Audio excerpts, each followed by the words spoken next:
चला एकदा नमस्कार सर्वांना. काय करा बघा, आपल्याला आजच्या लेक्चरमध्ये एक महत्त्वाचा मुद्दा आपण इथं त्या मुद्द्याबद्दल चर्चा करूया. पहिला माझा एक भाग लक्षात ठेवतो बघा, पाठीमागच्या काही तासामध्ये मी तुम्हाला राष्ट्रीय काँग्रेस आणि काँग्रेसशी संबंधित बरेचसे पॉईंट आपण त्या ठिकाणी क्लिअर केले बघा. ओके, जसं काँग्रेसची स्थापना असेल किंवा काँग्रेसचे काही महत्त्वाचे अधिवेशनं असतील, त्यानंतर काँग्रेसचा सुरुवातीचा प्रवास जो आहे तो आपण त्या ठिकाणी बघितला आहे. आणि बघा, काँग्रेसची मेन अधिवेशनं लक्षात ठेवतो. सुरुवातीला मी तुम्हाला महत्त्वाचे एक 4-5 अधिवेशनं पाठीमागं सांगितलेलं आहेत. बघा, आत्तापर्यंत आयोगाचा फोकस कुठं आहे, आयोगाने जे तुम्हाला प्रश्न विचारतात बघा, एक तर काँग्रेसचं अधिवेशन या बाजूला म्हणजे वर्ष, या बाजूला एक ते ठिकाण तुम्हाला विचारलं किंवा त्या अधिवेशनाचे अध्यक्ष कोण होते हे तुम्हाला विचारलं गेले. ओके, मग ते ठिकाणही काय करा बघा, थोडंसं लक्षात ठेवण्याचा प्रयत्न करत चला बघा. तशी एक PDF तुम्हाला मी टेलिग्रामवरती पोस्ट केलेली आहे, ती एकदा PDF बघा, तिथून तुम्हाला बऱ्यापैकी आयडिया येऊन जाईल. ओके, आता पहिला एक माझा मुद्दा लक्षात ठेवतो बघा, जर तुम्ही काँग्रेसच्या एकूण त्या ड्युरेशनबद्दल जर बोलले तर बघा, 1885मध्ये काय झाले, काँग्रेसची स्थापना झालेली आहे, बरोबर आहे का. आणि या काँग्रेसचे एकूण तुम्हाला 3 कालखंड जे आहेत, या 3 कालखंडाबद्दल बोलायचे बघा. एक जो तुमचा कालखंड आहे, ज्या कालखंडाला आपल्याला एक नाव द्यायचं बघा, ज्याला तुम्ही त्या ठिकाणी मवाळ कालखंड म्हणा. ओके, आता वास्तविकता अशी आहे बघा, मवाळ कालखंडाला तुम्हाला अजून एक नाव द्यायचं बघा, ज्याला आपण त्या ठिकाणी गोखले आणि मेहता कालखंड म्हणतो बघा. काय त्या ठिकाणी गोखले आणि मेहता कालखंड हे पण नाव त्या ठिकाणी तुम्हाला इथं माहीत असणं आवश्यक आहे. मवाळ कालखंड, ज्याला आपल्याला अजून एक नाव काय द्यायचं बघा, गोखले आणि मेहता कालखंड. त्यालाच तुम्हाला अजून एक नाव द्यायचं आहे, काँग्रेसची बाल्यावस्था. म्हणजे फक्त तुम्हाला काय एकच कालखंड लक्षात ठेवायचं नाही आहे, इथं काय बोलायचं बघा, त्या ठिकाणी काँग्रेसची जी बाल्यावस्था आहे, या अवस्थेचा कालखंड म्हणजे कोणता बघा, तुमच्या त्या ठिकाणी हा मवाळ कालखंड आहे. आणि जर तुम्ही या कालखंडाबद्दल जर बोलले बघा, तर पहिला माझा एक भाग लक्षात ठेवू. चला, हा कालखंड तुमचा 1885 ते 1905 पर्यंत आहे. बोलू आपण सविस्तर त्या संदर्भात चर्चा करूया.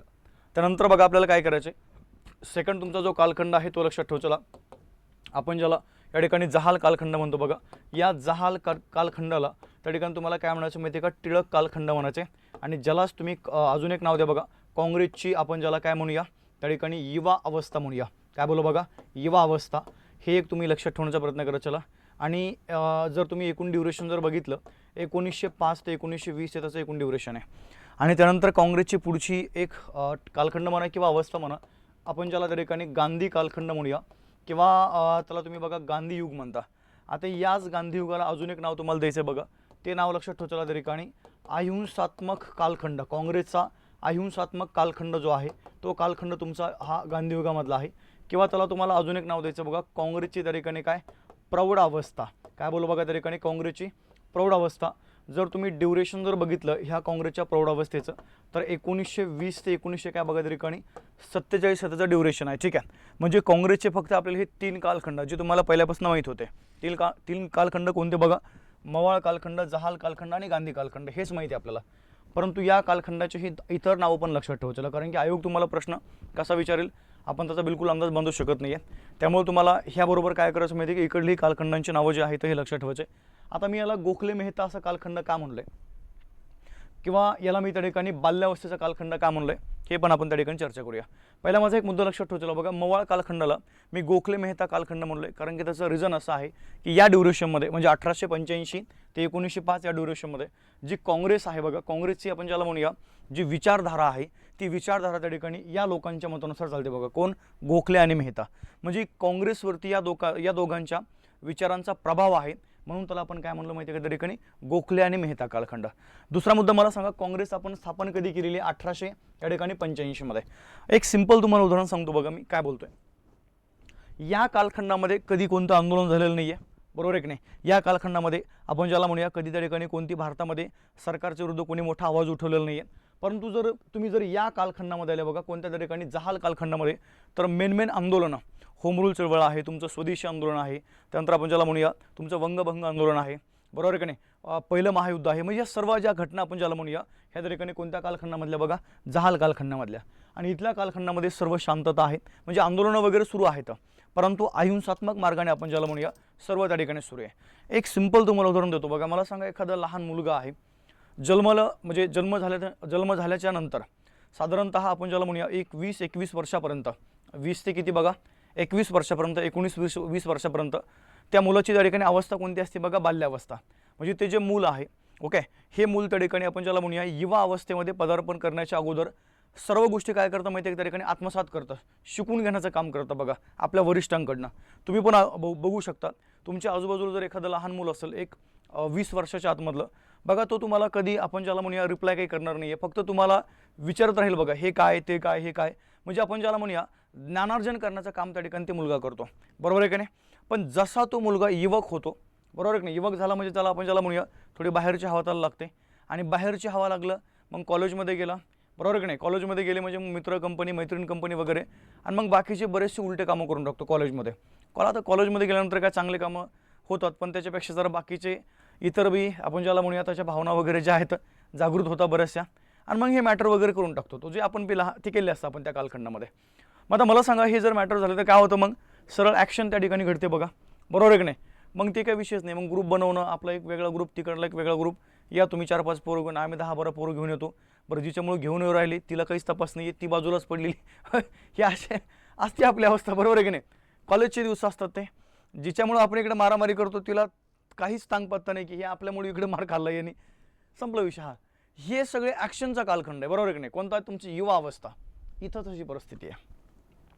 आणि नंतर तुम्हाला एक उदाहरण सांगतो मी कधी कधी काय होतं माहिती आहे का, आता तुम्ही हा कालखंड बघा, कोणता, गांधी कालखंड, अहिंसात्मक, काही टेन्शन नाही, म्हणजे शांततेत चालू द्या बघा. जसं एखादं नवीन लग्न झालेलं तुम्ही जोडपं बघा, नवीन लग्न झालेलं कपल, नवीन लग्न झाल्याबरोबर जर तुम्ही एसटीनं जर प्रवास केला, चल आता तो करत नाही आपण, पूर्वी करायचे ते, नवीन लग्न झाल्याबरोबर जर तुम्ही त्या जोडप्याने जर एसटीनं जर प्रवास केला तर हा पठ्ठ्या तिला इकडनं पण बसून देत नाही, कोणत्या बाजूने, इकडल्या त्या मधल्या बाजूने, तू तिला शिटाच्या साईडनं बसतो का, मग मधून तू कुणीतरी बघल तुला किंवा कुणीतरी त्या ठिकाणी टच करून देईल, बरोबर आहे की नाही. ही असा कालखंड कोणता तुमचा त्या, पण तुमच्या लग्नाला होद्यावर 30, 40, 50 वर्ष, म्हातारी एसटीच्या त्या कोपऱ्यामध्ये लास्ट त्यावरती, आणि म्हातारा डायरेक्ट पुढं बसलेलं आहे, काय टेन्शन नाही, तिथूनच खोनाखोनी, बस तिकडं बस, इकडे येऊ नको काय झालं मला सांगा आता, असं काही आहे का, काहीच नाही ना. म्हणजे हा कालखंड तुमचा कोणता बघा त्या ठिकाणी, हा गांधी कालखंड, काही टेन्शन नाही आहे, तुम्ही तिकडेच बसा. म्हणजे काय माहिती आहे का, इथं सगळं अहिंसात्मक आहे, काही आपल्याला ॲक्शन करायचे नाही. तिकडं कोणी बसलं तुमच्या शेजारी, म्हातारा शेजारी कोणी बसलं, काय कोणी बसतं, फक्त बसायला जागा भेटायला पाहिजे, हे आपलं टार्गेट असतं, बरोबर आहे की नाही. तसं या ठिकाणी आहे. म्हणजे पहिला एक भाग लक्षात ठेवायला बघा, सरळ मी तुम्हाला काय सांगितलंय, हा बाल्यावस्थेचा कालखंड म्हणजे सर्व त्या ठिकाणी ज्ञानार्जन करण्याचा कालखंड आहे. हा कालखंड म्हणजे डायरेक्ट मारधाड ॲक्शनचा कालखंड आहे. आणि हा कालखंड म्हणजे एस टीचं सीट लक्षात ठेवतो, सगळ्यात शेवटचं डायरेक्ट ड्रायव्हर, तुमचं त्या ड्रायव्हर बसलं सीट, बरोबर आहे की नाही. हे कालखंड तुमचे झाले काँग्रेसचे 3 कालखंड. म्हणजे आता मुद्दा असा आहे, मग आपल्याला काय करायचं माहिती आहे का, या कालखंडामध्ये नेमकं काय काय घडले, जहाल कालखंडामध्ये काय घडले, आणि तुमच्या गांधी कालखंडामध्ये काय घडले, हे त्या ठिकाणी तुम्हाला या ठिकाणी माहीत असणं आवश्यक आहे. बघा आपण सुरुवात करू बघा तुमच्या मवाळ कालखंडाला.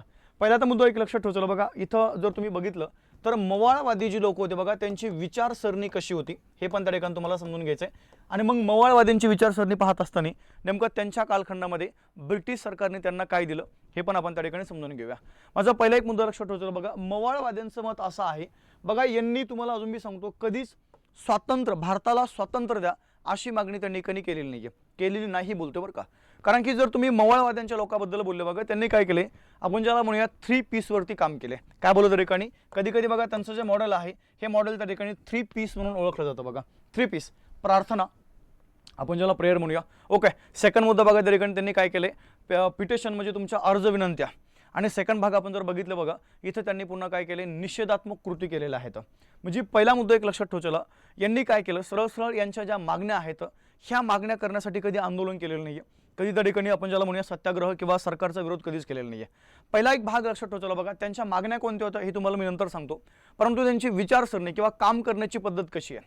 त्यांचं मत आहे की आपण बाल्यावस्थेमध्ये आहोत, आपण जस्ट त्या ठिकाणी संघटना स्थापन केलेली आहे, आणि आता या कंडिशनमध्ये आपण ब्रिटिश लोकांना विरोध करू शकत नाही आहे. उलट काय करा माहिती आहे का, त्यांच्याकडनं जेवढं आपल्या पदरात पाडून घेता येईल तेवढं काय करू बघा, आपण त्या ठिकाणी पदरात पाडण्याचा प्रयत्न करूया. मग पहिला मुद्दा त्यांची विचारसरणी जर त्या ठिकाणी बोललो बघा, यांनी काय केले, त्यांच्या ज्या मागण्या आहेत ह्या मागण्या त्या ठिकाणी काय केलं बघा, सरकारसमोर अर्ज विनंती करून त्या ठिकाणी मांडल्या, ज्याला मी 3 PS म्हणतो. ओके, पहिला एक भाग लक्षात ठेवला बघा, अर्ज विनंती हा त्यांचा त्या ठिकाणी एक मार्ग होता. दुसरं जर आपण बघितलं बघा, त्यांनी काय केलं, त्यांची जी मागणी आहे ही सरळ अर्ज विनंती असेल किंवा सेकंड आपण ज्याला म्हणूया त्यांनी सरकारसमोर प्रार्थना वगैरे अशा गोष्टी केल्या. आणि तिसरा भाग, जर यांच्या मागण्या जर मान्य केल्या नाही, एक सॉफ्टमध्ये, जास्त उद्रेक नाही बरं का, फक्त त्या ठिकाणी सॉफ्टमध्ये काय केलं, सरकारचा या ठिकाणी निषेध केला. बघा काय बोललं, त्या ठिकाणी निषेध केलेला आहे. म्हणजे पहिला एक भाग लक्षात ठेव. चला आता यांच्या मागण्या कशा होत्या बघा. म्हणजे एक उदाहरण तुम्हाला मी सांगतो. गोपाळ कृष्ण गोखले यांचं तर मत असं आहे की ब्रिटिश सत्ता ही भारताला लागलेली दैवी देणगी आहे. काय बोलले, ब्रिटिश सत्ता ही भारताला लाभलेली दैवी देणगी आहे. मत कुणाच्या त्या ठिकाणी, गोपाळकृष्ण गोखले यांचा. म्हणजे माझा पहिला भाग लक्षात ठेवतो. याच्यावरनं तो एक गोष्ट त्या ठिकाणी तुम्हाला कन्फर्म समजेल की या मवाळवादी लोकांचा या ब्रिटिशावरती किती आपण ज्याला म्हणूया त्या ठिकाणी दृढ विश्वास आहे की डायरेक्ट हे जर म्हणताय ब्रिटिश सत्ता ही भारताला लागलेली काय बघा दैवी देणगी आहे. म्हणजे एक गोष्ट 100% लक्षात ठेव. चला यांचं मत असं आहे की जर आपल्याला आपला विकास जर करून घ्यायचा आहे ओके, तर आपल्याला ब्रिटिशांची मदत त्या ठिकाणी लागणार आहे किंवा त्यांच्या मदतीने किंवा त्यांच्या अनुभवातून आपण काय करूया, बऱ्याचशा गोष्टी आपण त्या ठिकाणी शिकून घेऊ आणि मग आपण काय करू बघा त्या ठिकाणी पुढचं प्रशासन आपण चालवूया. आता एक मुद्दा, मग यांनी मागण्या काय केल्या बघा. सुरुवातीला जर तुम्ही मवाळवाद्यांच्या जर मागण्या बघितल्या तर यांच्या मागण्या अशा आहेत. सरळ बघा, यांनी पहिली मागणी काय केली त्या ठिकाणी, सरळ मवाळवाद्यांची मागणी एकच आहे. मी तुम्हाला पाठीमागे सांगितलंय. यांनी बघा, तुम्हाला कधी कधी प्रश्न येऊ शकतो बरं का, थोडंसं लक्षात ठेव. चला मवाळवाद्यांच्या मागण्या कोणत्या कोणत्या होत्या, काय बोलतो मी. यांनी कधीच त्या ठिकाणी स्वातंत्र्य, भारताला स्वातंत्र्य द्या, म्हणजे भारताच्या स्वातंत्र्याची जी मागणी आहे ही मागणी यांनी कधीच केलेली नाही आहे. हा पॉईंट काय करा बघा, डायरेक्ट नोट डाऊन करून टाका. चला, कारण की कधी कधी होतं ना, आपण जनरली जर विचार केला बघा, मग भारताला स्वातंत्र्य द्या किंवा भारताला तुम्ही काय करा बघा त्या ठिकाणी वसाहतीचा दर्जा द्या, हे त्या ठिकाणी मागणी तुमची सुरू करून झाली जहाल कालखंडापासून. पण 1905 पर्यंत म्हणजे जे मवाळवादी लोक होते त्यांनी ही मागणी कधीच केलेली नाहीये. मग यांच्या मागण्या कोणत्या कोणत्या बघा. सरळ या ठिकाणी मागण्या अशा होत्या की तुम्ही काय करा की जे प्रशासन आहे या प्रशासनाचं काय करा बघा त्या ठिकाणी अजून भारतीयकरण करा. म्हणजे पहिला भाग लक्षात ठेवा. चला प्रशासनाचं काय करा बघा त्या ठिकाणी भारतीयकरण करा. म्हणजे प्रशासनामध्ये तुम्ही काय करा, मॅक्झिमम भारतीय लोकांचा समावेश करा.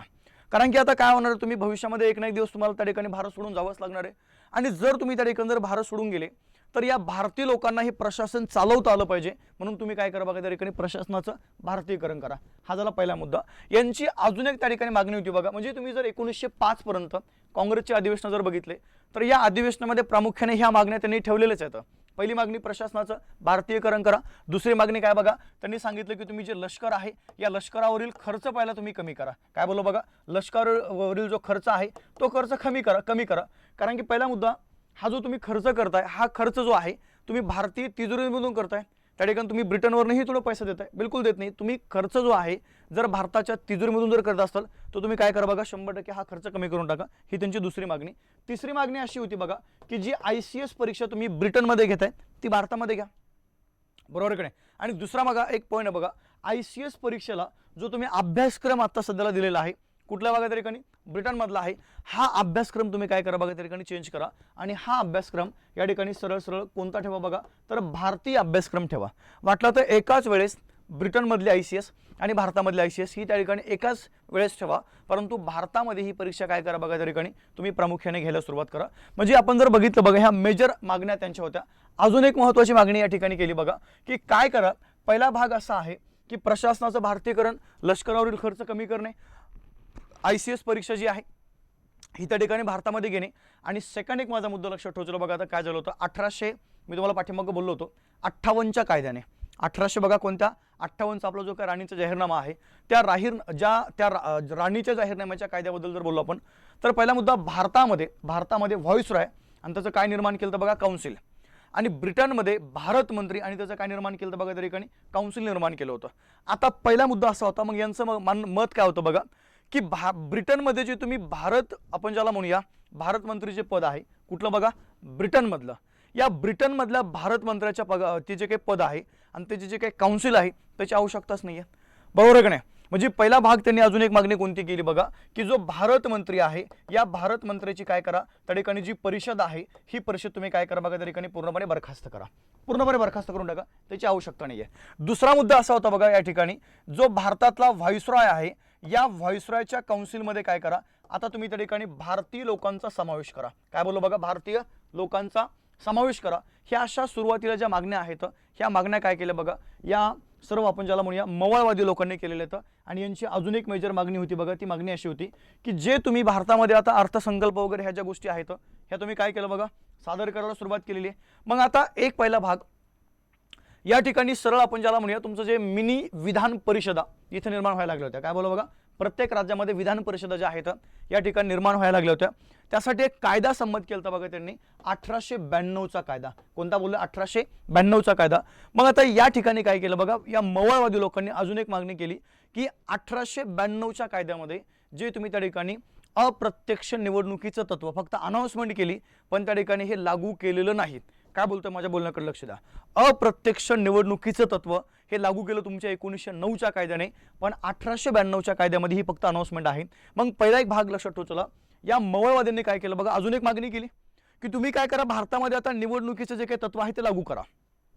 एक मागणी. अजून एक मागणी लक्षात ठेवा बघा, यांची काय होती 7व्या नंबरची, की जे तुम्ही त्या ठिकाणी त्या विधिमंडळामध्ये किंवा त्या व्हाईसरॉयच्या पूर्णपणे काउन्सिलमध्ये आता अर्थसंकल्प जो सादर करताय त्या अर्थसंकल्पावरती चर्चा करण्याचा किंवा त्या अर्थसंकल्पावरती आपण ज्याला म्हणूया तिथं आपलं मत व्यक्त करण्याचा किंवा त्या अर्थसंकल्पाच्या विरुद्ध जे काय असेल ते मतदान करण्याचा वगैरे, आता हा अधिकार तुम्ही कोणाला द्या बघा, भारतीय लोकांना देऊन टाका. म्हणजे अशा बेसिक लेवलच्या मागण्या आपण ज्याला म्हणूया त्या कालखंडामध्ये या मवाळवादी जे लोक होते यांनी काय केलं बघा, त्या ठिकाणी करायला सुरुवात केलेली आहे. आता मुद्दा असा आहे, एक आपण जर बघितलं सरळ सरळ माझा पहिला भाग लक्षात ठेवतो बघा, इथं काय होतं की या मग मवाळवाद्यांच्या लोक या मागण्या ज्या आहेत ह्या ब्रिटिशांनी मान्य केल्या का, हा एक मोठा प्रश्न होता बघा. तर एक पॉईंट लक्षात ठेवा बघा, ह्या मागण्या इथं मान्य केलेल्या गेलेल्या नाहीत. ज्या मागण्या मवाळवादी लोकांनी केल्या, तुम्हाला अजून बी सांगतो, म्हणजे एक सरळ सिंपल तुम्हाला मुद्दा बोलू का, मवाळवाद्यांच्या बेसिक मागण्या एवढ्याच होत्या की भारतीय लोकांचा राजकीय विकास करा. काय करा, राजकीय विकास तुम्ही करा, अन्यथा दडेकन तुम्हाला हा विकास करावाच लागेल. सरळ सरळ माझा मुद्दा लक्षात ठेवा. म्हणजे मवाळवादी लोकांनी कधी त्या ठिकाणी बघा हे जे स्वातंत्र्य आहे, भारताला स्वातंत्र्य द्या, ही मागणी कधी केलेली नाही आहे. आणि एका गोपाळकृष्ण गोखले यांचं स्टेटमेंट आहे, त्यांनी डायरेक्ट सांगितलं की जर तुम्ही आत्ता जर भारत सोडून चालले गेले, काय बोललो बघा, जर ब्रिटिश लोक जर आत्ता जर भारत सोडून चालले गेले तर भारता इतकी दूरदर्शा जगातल्या कोणत्याच देशाची होणार नाहीये. स्टेटमेंट कोणाचं आहे त्या ठिकाणी? गोपाळकृष्ण गोखले यांचा, म्हणजे मवाळवादी नेत्यांचा. त्यांचं मत असं आहे की जर आता जर हे लोक सोडून गेले तर ह्या लोकांना, म्हणजे कुठल्या बघा, भारतात लोकांना प्रशासन चालवता येणार नाहीये. आणि मग लगेच काय होईल बघा, एखादी विदेशी सत्ता त्या ठिकाणी पुन्हा भारतावरती आक्रमण करेल आणि भारत पुन्हा पारतंत्र्यामध्ये चालला जाईल. मग हे जर आपल्याला होऊन द्यायचं नसेल तर तुम्ही काय करा, या लोकांकडनं काय करा बघा, प्रशासन कसं चालवायचंय याचा अनुभव घ्या. काय बोलतो लक्षात ठेवा, त्यांच्याकडनं ते शिकून घ्या. आणि एकदा का आपण त्या ठिकाणी प्रशासनामध्ये परफेक्ट झालो, मग आपण त्या ठिकाणी मागणी कोणती करू बघा, आपण मागणी करू त्या ठिकाणी स्वातंत्र्याची. पण स्वातंत्र्याची मागणी आत्ता करायची नाहीये. आणि हे तुमचं नशीब समजा. वाक्य कोणाचं आहे? गोपाळकृष्ण गोखले यांचं, की ब्रिटिश हे लोक जे भारतामध्ये आले, म्हणजे ब्रिटिश सत्ता ही भारताला लागलेली किंवा लाभलेली दैवी देणगी आहे. मग तुम्हाला एमपीएससी हाच पॉईंट उचलते की खालीलपैकी कोणत्या व्यक्तीच्या मते ब्रिटिश सत्ता म्हणजे भारताला लाभलेली दैवी देणगी आहे. हे जर त्या ठिकाणी तुम्हाला विचारलं गेलं तर डायरेक्ट त्या ठिकाणी त्या व्यक्तींचं नाव लक्षात ठेवा. ती व्यक्ती कोणती बघा, त्या ठिकाणी गोपाळकृष्ण गोखले यांच्या मते की ब्रिटिश सत्ता ही भारताला लागलेली दैवी देणगी आहे. यांनी काय केलं बघा, असं जे मत आहे हे मत त्या ठिकाणी व्यक्त केलं गेलं. ठीक आहे, हा एक वेगळा मुद्दा आपल्याला या ठिकाणी माहीत असणं आवश्यक आहे बघा. आता मग जर ब्रिटिश लोक, आपण ज्याला म्हणूया मवाळवादी लोक, हे जर एवढे ब्रिटिश धार्जिनी होते, मी तुम्हाला पाठीमागे सांगितलं बघा की आत्तापर्यंत काय केलं माहिती का, मवाळवादी लोकांनी म्हणजे आपल्या भाषेमध्ये यांचं काम करण्याची पद्धत तुम्हाला मगाशी बोललो मी, कसं आहे त्या ठिकाणी अर्ज विनंत्या, की बाबा तुम्ही काय करा, त्या ठिकाणी 1000 आम्ही तुम्हाला मागण्या करतो, 1000 तुम्हाला आम्ही अर्ज देतो, पण त्यातली कमीत कमी एखादी तरी मान्य करा. मग ह्या सर्व ज्या मागण्या आहेत, या सर्व मागण्या या लोकांनी ज्या केल्या होत्या, यातल्या ठराविकच मागण्या आपण ज्याला म्हणूया ब्रिटिश सरकारने मान्य केल्या. त्यातली पहिली मागणी, आयोग तुम्हाला इथं प्रश्न विचारता, पहिली मागणी कोणती बघा, म्हणजे आपण ज्याला म्हणूया ज्यावेळेस तुम्ही मवाळवादी लोकांचं मूल्यमापन करता, हे मूल्यमापन करताना या मवाळवाद्यांच्या पदरामध्ये फक्त 4-5च गोष्टी पडल्या. त्यातली पहिली गोष्ट काय बघा, 1800 हा जो तुमचा 92चा कायदा आहे, काय बोललो बघा, आपण इथं एक हेडलाईन टाकूया, मवाळवाद्यांच्या मान्य केलेल्या मागण्या. ओके, मवाळवाद्यांच्या मान्य केलेल्या मागण्या. यांनी मागण्या काय केल्या होत्या, त्यापैकी मान्य कोणत्या केल्या, मान्य केलेल्या मागण्या. पहिला एक भाग लक्षात ठेवतो बघा, आपल्याला काय करायचंय. मग मवाळवादी लोकांच्या मागण्या कोणत्या मान्य केल्या. पहिला मुद्दा एक असा आहे की मवाळवादी लोकांनी एक मागणी केली होती की या ठिकाणी काय करा बघा, जो अर्थसंकल्प तुम्ही सादर करताय, या अर्थसंकल्पावरती प्रश्न विचारण्याचा त्यावरती चर्चा करण्याचा किंवा त्यावरती आपण ज्याला म्हणूया स्वतःचं मत नोंदवण्याचा अधिकार काय करा बघा तुम्ही आम्हाला तिथं देऊन टाका. तर पहिला एक भाग लक्षात ठेवला बघा काय केलंय लगेच त्या ठिकाणी 1892 मध्ये काय केलं सरकारने एक काउन्सिल ऍक्ट म्हणा किंवा त्या ठिकाणी आपण ज्याला म्हणूया परिषदेचा कायदा तो परिषदेचा कायदा संमत केला आणि परिषदेचा कायदा संमत करून काय केलं बघा भारतीय लोकांना आपण ज्याला म्हणूया भारतीय लोकांना काय केलं सरळ सरळ त्या ठिकाणी अर्थसंकल्पावरती चर्चा करण्याचा काय बोलले फक्त त्या ठिकाणी चर्चा करण्याचा बरं का प्रश्न विचारण्याचा नाही फक्त काय केलं त्या ठिकाणी चर्चा करण्याचा अधिकार दिला. फक्त चर्चा करा प्रश्न काय विचारू नका ठीक आहे. म्हणजे पहिला मुद्दा एक आपण ज्याला म्हणूया म्हणजे आतापर्यंत सरकारने भारतीयांना काहीच दिलं नव्हतं ही पहिली गोष्ट आपण ज्याला म्हणूया या ठिकाणी दिली गेलेली आहे. त्यामुळे सरळ सरळ काय झालं बघा इथं आपण ज्याला म्हणूया त्या ठिकाणी एक वेगळ्या प्रकारची प्रत्येकाच्या म्हणजे आपण ज्याला म्हणूया प्रत्येक भारतीय लोकांच्या मनामध्ये एक वेगळ्या प्रकारची ऊर्जा जी आहे ती ऊर्जा काय झालं बघा या ठिकाणी निर्माण झाली होती. आता दुसरा मुद्दा असा आहे या मवळवादी लोकांनी अजून एक मागणी केली होती बघा तुम्ही काय करा भारताचं किंवा जे काही प्रशासन आहे प्रशासनाचं काय करा बघा तुम्ही भारतीयकरण करा. म्हणजे तुम्ही प्रशासनामध्ये मॅक्झिमम काय करा बघा त्या ठिकाणी भारतीय लोकांची पदं भरा. मग पहिला एक भाग लक्षात ठेवला बघा प्रशासनाचं भारतीयकरण करण्यासाठी या मवाळवादी लोकांची जी मेजर मागणी होती या मागणीचा पाठपुरावा आपण ज्याला म्हणतो त्या ठिकाणी ज्यावेळेस केला आणि त्यावेळेस ब्रिटिश सरकारने काय केलं बघा 1886 मध्ये थोडंसं पाठीमागे येतो मी 1800 काय बघा त्या ठिकाणी 86 मध्ये बघा प्रशासनाचं भारतीयकरण करण्यासाठी किंवा आपण ज्याला म्हणूया या प्रशासनामध्ये भारतीय लोकांचा सहभाग नोंदवण्यासाठी काय केलं बघा चार्लस ॲसिन काय बोलले त्या ठिकाणी चार्लस ॲसिन हे नाव त्या ठिकाणी थोडं लक्षात ठेवलं बघा चार्लस ॲसिन यांच्या अध्यक्षतेखाली काय केलं बघा यांच्या अध्यक्षतेखाली एक लोकसेवा आयोग आपण ज्याला म्हणूया हा लोकसेवा आयोग नेमला आणि हा आयोग नेमून आपण ज्याला म्हणूया सरळ सरळ त्या ठिकाणी इथं की प्रशासनामध्ये आपल्याला नेमकं कोणत्या ठिकाणी भारतीय लोकांची पदं भरता येतील या संदर्भात काय केलं बघा या आयोगाला सरळ सरळ त्या ठिकाणी शिफारशी सादर करण्याचा इथं एक आदेश दिला गेला. चार्लस ॲसिन किंवा त्याचं अजून एक नाव बघा चार्लस त्याला ॲचिन पण असं बोलत बरं का ॲसिन म्हणा किंवा ॲचिन म्हणा एकच नाव येते ओके. त्यामुळे हे दोन्ही पण नाव त्या ठिकाणी तुम्हाला माहीत असणं आवश्यक आहे. त्याच्या जर तुम्ही पुढे गेले बघा अजून एक वेगळा मुद्दा असा आहे की यांची त्या ठिकाणी अजून एक मागणी होती बघा ती मागणी कोणती की तुम्ही काय करा बघा ICS परीक्षा जी आहे ICS परीक्षा एकाच वेळी तुम्ही काय करा त्या ठिकाणी एक तर ब्रिटनला घ्या बरोबर आहे की नाही आणि सेकंड काय करा बघा त्या ठिकाणी ही ICS परीक्षा एकाच वेळी तुम्ही त्या ठिकाणी लंडनला घ्या आणि दुसरा मुद्दा काय बघा त्या ठिकाणी भारतामध्ये घ्या बरोबर आहे की नाही. ही एक मागणी होती ही एक मागणी मान्य केली गेली माझ्या बोलण्याकडे लक्ष द्या मागणी मान्य केली गेली परंतु प्रत्यक्षात असं कधी झालंच नाहीये. हे नंतर झालं तुमचं पुढं आपण बघूया ते 1900च्या पुढचा कालखंड आहे तुमचा तो ओके 26च्या पुढचा कालखंड आहे. पण इथं जर तुम्ही बघितलं बघा की ICS परीक्षा फक्त इथं मान्य केली गेली ठीक आहे तुमची मागणी आम्ही मान्य करतोय पण प्रत्यक्षामध्ये ICS परीक्षा 1926च्या नंतर त्या ठिकाणी भारतामध्ये व्हायला सुरुवात झालेली आहे. 1926च्या अगोदर ह्या परीक्षा पहिल्यापासून त्या ठिकाणी ब्रिटनमध्येच त्या ठिकाणी होत होत्या. हा एक पहिला भाग. दुसरा एक मुद्दा असा होता बघा या मवाळवादी लोकांनी एक मागणी केली होती की तुम्ही लष्कर जे आहे या लष्करावर विनाकारण खर्च करताय आणि प्रशासन जे आहे त्याच्यावरती पण तुम्ही काय करता माहिती आहे का अवाढव्य खर्च करताय. मग पहिला एक भाग लक्षात ठेवला यांची अजून एक मागणी मान्य केली बघा 1895 मध्ये लष्करामध्ये किंवा त्या ठिकाणी हे जे काही खर्च सुरू आहे या खर्चावरती किंवा त्याचा अभ्यास करण्यासाठी एक कमिशन नेमलं गेलं बघा ज्या कमिशनचं नाव लक्षात ठेवलं त्या ठिकाणी वेल्बी कमिशन. म्हणजे पहिला एक भाग आपण जर बघितलं बघा तर सरळ सरळ ह्या 15 वर्षामध्ये म्हणजे 1885 ते 1905 मध्ये काय झालं भारतीय लोकांच्या पदरामध्ये फक्त एवढंच पडलं ठीक आहे. ते पण हे लक्षात ठेवलं याच्यातल्या काही ज्या बाबी आहेत ह्या प्रत्यक्षामध्ये कधी आल्याच नाहीये. म्हणजे जेवढ्या मागण्या त्या ठिकाणी मवाळवादी लोकांनी केल्या होत्या त्या सर्व मागण्या सर्वच मान्य झालेल्या नाहीत. त्यापैकी ठराविक मागण्या आपण ज्याला म्हणूया इथं काय झालं बघा सरळ सरळ त्या ठिकाणी ह्या मान्य केलेल्या आहेत. त्यातला पण भाग लक्षात ठेवला मान्य केल्या त्यांची अंमलबजावणी लवकर झालेली नाही. म्हणजे हा एक भाग आपल्याला त्या ठिकाणी माहीत असणं आवश्यक आहे. तुम्हाला बऱ्याचदा परीक्षेमध्ये असं जर प्रश्न विचारला त्याचं उत्तर त्या ठिकाणी तुम्हाला सांगता येणं आवश्यक आहे. त्यातली पहिली मागणी मान्य कोणती येईल बघा की जे काही अर्थसंकल्प आहे 1892च्या कायद्याने भारतीय लोकांना त्या अर्थसंकल्पावरती चर्चा करण्याचा अधिकार दिला गेला. सेकंड भाग लक्षात ठेवला 1886 मध्ये चार्लस ॲसिन म्हणा किंवा ॲचिन म्हणा किंवा चार्लस त्या ठिकाणी ॲचिसन असं पण नाव आहे बरं का. हे नावं वेगवेगळे आहेत ते फक्त काय करा चार्लस ॲचिसन हे जरी विचारलं हे तरी पण तोच व्यक्ती आहे. ॲचिन जर विचारलं तरी तोच व्यक्ती आहे आणि ॲसिन जर विचारलं तर तोच व्यक्ती आहे. यांच्या अध्यक्षतेखाली काय केलं बघा 1886 मध्ये इथं लोकसेवा आयोग जो आहे तो काय केला बघा त्या ठिकाणी निर्माण केला गेलेला आहे. त्यानंतर सेकंड भाग आपण जर बघितलं बघा तर सरळ त्या ठिकाणी ICS परीक्षा लंडन आणि भारत एकाच ठिकाणी घेण्याचं मान्य केलं गेलं, पण झाल्यात का? नाही आहे. ह्या तुमच्या परीक्षा जवळजवळ 1926च्या नंतर काय झालं बघा, भारतामध्ये व्हायला सुरुवात झालेली आहे. आणि त्याच्यानंतर आपण जर बघितलं बघा तर 1895 मध्ये जे काही त्या ठिकाणी शासकीय खर्च आहे, या खर्चामध्ये कपात करण्यासाठी म्हणा किंवा त्या खर्चाचा अभ्यास करण्यासाठी काय केलं बघा, या ठिकाणी वेल्बी कमिशन नेमलं गेलं. म्हणजे पहिला भाग, या जेवढ्या मागण्या त्या ठिकाणी मवाळवादी लोकांनी केल्या होत्या, या सर्व मागण्यांचा आपण जर विचार केला. आता मागण्या कशा केल्या? यांनी मागण्या करण्यासाठी काय आंदोलन केलेत का? नाही केले. रस्ता रोको केलं का? नाही केलं. एक सॉफ्ट पद्धतीने की बाबा तुम्हाला आम्हाला नाराज करायचं नाही आहे, बरोबर आहे का नाही, आणि आम्ही म्हणजे सरळ सरळ आम्ही तुमचे लेकरं आहोत, हे ब्रिटिशांना तसं सांगायचे.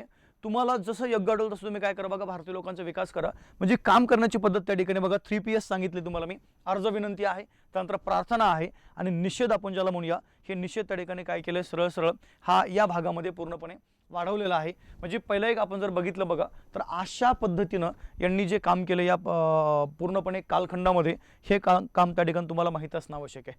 मग आता काही प्रमुख मवाळवादी लोक आपण ज्यांना म्हणूया की त्या कालखंडामध्ये यांच्या विचारांचा प्रभाव पूर्णपणे काँग्रेसवरती होता बघा. त्यातली पहिली व्यक्ती गोपाळकृष्ण गोखले.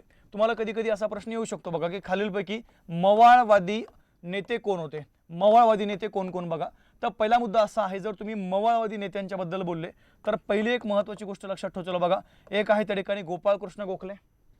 त्यानंतर आपण जर दुसरं जर बघितलं बघा, न्यायमूर्ती रानडे हे आहेत. त्यानंतर सुरेंद्रनाथ बॅनर्जी हे पण लक्षात ठेवचला. इथं सरळ सरळ तुमच्या त्या ठिकाणी मवाळवादी नेते आहेत सुरेंद्रनाथ बॅनर्जी, ओके, हे नाव तुम्हाला माहीत पाहिजे. त्यानंतर बघा आनंद मोहन बोस, हे पण एक व्यक्तिमत्व आहे, आनंद मोहन बोस, ठीक आहे. म्हणजे बघा 1905च्या अगोदर जेवढे काही राष्ट्रीय सभेचे अध्यक्ष होऊन गेले हे सर्व तुमचे कसे आले बघा, या ठिकाणी मवाळवादी लोक आलेले आहेत. अजून एक महत्त्वाची गोष्ट आपण जर बघितली बघा तर या ठिकाणी गोखले, रानडे, फिरोजशाह मेहता हे पण आहेत मवाळवादी लोक. त्यानंतर दादाभाई नौरोजी हे पण त्या ठिकाणी महत्त्वाचे मवाळवादी आहेत. आता काय करायचं माहिती आहे का आपल्याला, कधी कधी बघा तुम्हाला परीक्षेमध्ये खूप महत्त्वाचे मुद्दे असतात की खालीलपैकी मवाळवादी नेता कोणता, तर हे तुम्हाला सर्व मवाळवादी जे काही लोक आहेत यांची नावं आपल्याला या ठिकाणी माहीत असणं आवश्यक आहे बघा, ठीक आहे, दादाभाई नौरोजी वगैरे. आता मुद्दा असा आहे आपल्याला काय करायचं बघा, महत्त्वाचे काही मवाळवादी लोक, महत्त्वाचे म्हणजे फक्त दोन, एक आपल्यासाठी महत्त्वाचे आहेत दादाभाई नौरोजी मवाळवादी बरं का, आणि दुसरं जर आपल्यासाठी महत्त्वाचे कोण असतील तर ते आहेत बघा त्या ठिकाणी न्यायमूर्ती महादेव गोविंद रानडे. कारण की पहिला एक भाग लक्षात ठेवला, भारतामध्ये बघा जर सामाजिक जीवनाचा पाया, माझ्या बोलण्याकडे लक्ष द्या, ठीक आहे, हे वाक्य असे खूप महत्त्वाचे असतात. भारतामध्ये जर सामाजिक जीवनाचा पाया जर कुणी घातला असेल तर तो घातला बघा त्या ठिकाणी सरळ सरळ महादेव गोविंद रानडे यांनी. आणि मग यांनी जर भारतामध्ये सामाजिक जीवनाचा पाया घातलेला आहे तर त्यांच्याबद्दल आपल्याला थोडीफार माहिती या प्रकरणामध्ये घ्यावी लागेल. ओके, चलो या थोडंसं पुढं. आता आपल्याला काय करायचं माहिती आहे का, रानडेंचा अभ्यास करत असताना काही तुमचे मुद्दे या ठिकाणी क्लिअर असणं आवश्यक आहे. मी तुम्हाला अगदी शॉर्टकटमध्ये रानडेंच्या बद्दल माहिती सांगतो, ओके. कारण की तसा रानडेंचा अभ्यास हा थोडासा आपण ज्याला म्हणूया समाजसुधारक या प्रकरणामध्ये पण केला जातो. परंतु आपल्याला काय करायचं माहिती आहे का, मवाळवादी नेते म्हणून त्यांचा आपल्याला अभ्यास करायचा आहे. मग पहिला भाग अभ्यास कसा करायचा माहिती आहे का, कधी पण लक्षात ठेवचला, ज्यावेळेस तुम्ही एखादा समाजसुधारक किंवा इतिहासातल्या व्यक्तीचा अभ्यास करता, तुम्हाला पहिला मुद्दा काय करायचा माहिती आहे का, ती जी व्यक्ती आहे त्या व्यक्तीची कौटुंबिक माहिती आपण ज्याला म्हणूया, काय बोललो बघा, कौटुंबिक माहिती, ही कौटुंबिक माहिती आपल्याकडं या ठिकाणी असणं आवश्यक आहे. कौटुंबिक माहिती आपण ज्याला म्हणूया, ठीक आहे. आता ही कौटुंबिक माहिती लक्षात ठेवचला.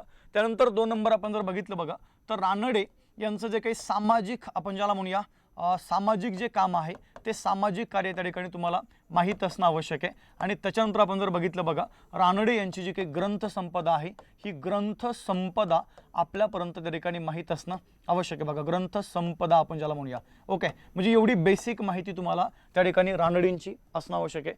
परंतु याच्याही पुढे जर तुम्ही गेले बघा तर न्यायमूर्ती महादेव गोविंद रानडे, सरळ सरळ तुम्हाला काय करायचं माहिती आहे का, यांचा जन्म नेमका कधी झालाय आणि जन्म ठिकाण जे आहे हे नेमकं कुठलं होतं हे तुम्हाला त्या ठिकाणी माहीत असणं आवश्यक आहे. आणि त्यानंतर आपण जर बघितलं बघा रानडे यांचा डायरेक्ट मृत्यू जो आहे तो मृत्यू कधी झालाय आणि मृत्यू ठिकाण जे आहे बघा हे त्या ठिकाणी तुम्हाला माहीत असणं आवश्यक आहे. बघा मी तुम्हाला पाठीमागे एक वाक्य बोललो होतो, पाठीमागच्या आपल्या लेक्चरमध्ये राष्ट्रीय काँग्रेसबद्दल तुम्हाला बोललो होतो मी. आता रानडे एक शासकीय कर्मचारी होते, म्हणजे सरकारी सेवेत त्या ठिकाणी होते बघा, ते सरळ सरळ जिल्हा न्यायाधीश होते. जिल्हा न्यायाधीश कोण बघा, रानडे, म्हणजे ICS त्या ठिकाणी आपण ज्याला म्हणूया, ओके. म्हणजे कायद्याची जी पदवी आहे ती कायद्याची पदवी धारण करून ते त्या ठिकाणी जिल्हा न्यायाधीश बनले होते. आता मला सांगा, सरकारी कर्मचारी आहेत. मग 1885 मध्ये काँग्रेस स्थापन झाली आणि भरमसाठ आपण ज्याला म्हणूया प्रतिसाद काँग्रेसला मिळाला. 86 मध्ये लक्षात ठेवायचं, त्या लॉर्ड डफरीनं तर या सदस्यांना गार्डन पार्टी दिली होती. परंतु झालं काय बघा, ज्या उद्देशासाठी काँग्रेस स्थापन झालेली आहे ते उद्दिष्ट म्हणजे ब्रिटिशांचं बोलतो बरं का, ते काँग्रेस करतच नाहीये. मग काय झालं माहिती आहे का, 1887 पासून या ब्रिटिश सरकारने या काँग्रेसवरती काही बंधनं घालण्याचं काम केलं आणि त्यातलं पहिलं बंधन हे घातलं की यांनी काय केलं माहिती आहे का, 1887चं अधिवेशन काल सांगितलं तुम्हाला मी परवा दिवशी की सरकारी कर्मचाऱ्यांना आता या अधिवेशनाला उपस्थित राहण्याचं त्या ठिकाणी काय केलं बघा, सरळ सरळ त्यांनी नाकारलं. म्हणजे आता यानंतर एकही सरकारी कर्मचारी अधिवेशनाला उपस्थित राहणार नाहीये. आणि रानडे तर त्या ठिकाणी कर्मचारी होते सरकारी, बरोबर आहे की नाही, जिल्हा न्यायाधीश होते. मग काय झालं माहिती आहे का, थोडंसं काँग्रेसपासून आपण ज्याला म्हणूया रानडे जे आहेत हे थोडं बाजूला गेले. परंतु पहिला एक भाग लक्षात ठेवला, जरी रानडे या ठिकाणी काँग्रेसपासून बाजूला गेले तरी पण माझा मुद्दा लक्षात ठेवला, यांनी काँग्रेसला भरपूर या ठिकाणी आपण ज्याला म्हणूया बॅक सपोर्ट जो आहे तो बॅक सपोर्ट देण्याचं काम केलंय. मग अशा व्यक्तीचा जो जन्म आहे तो जन्म लक्षात ठेवला बघा, 18 जानेवारी 1842 मध्ये नाशिक जिल्ह्यामध्ये एक गाव आहे बघा, ज्या गावाचं नाव लक्षात ठेवला निफाड. तिथं काय झालं बघा, त्यांचा जो जन्म आहे तो जन्म त्या ठिकाणी झालेला आहे. त्यानंतर जर तुम्ही त्यांच्या मृत्यूबद्दल बोलले बघा, तर त्यांचा मृत्यू आहे त्या ठिकाणी 16 जानेवारी 1901 मध्ये काय झालं बघा, त्यांचा मृत्यू ठिकाण लक्षात ठेवला पुणे.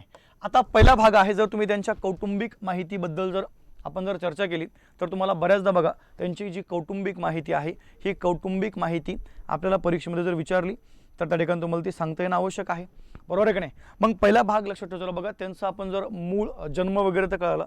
जर तुम्ही त्यांचं मूळ नाव जर बघितलं तर त्यांचं मूळ जे नाव आहे बघा, हे मूळ नाव लक्षात ठेवलं सरळ सरळ न्यायमूर्ती महादेव गोविंद रानडे हे त्यांचं मूळ नाव आहे. ओके, चला आता मुद्दा असा आहे बघा, आता जर तुम्ही त्यांच्या इथं जर बघितलं बघा, मग त्यांचं एकूण जे कार्य आहे, तुम्हाला कधी कधी असा प्रश्न येतो बरं का, माझ्या बोलण्याकडे थोडंसं लक्ष द्या.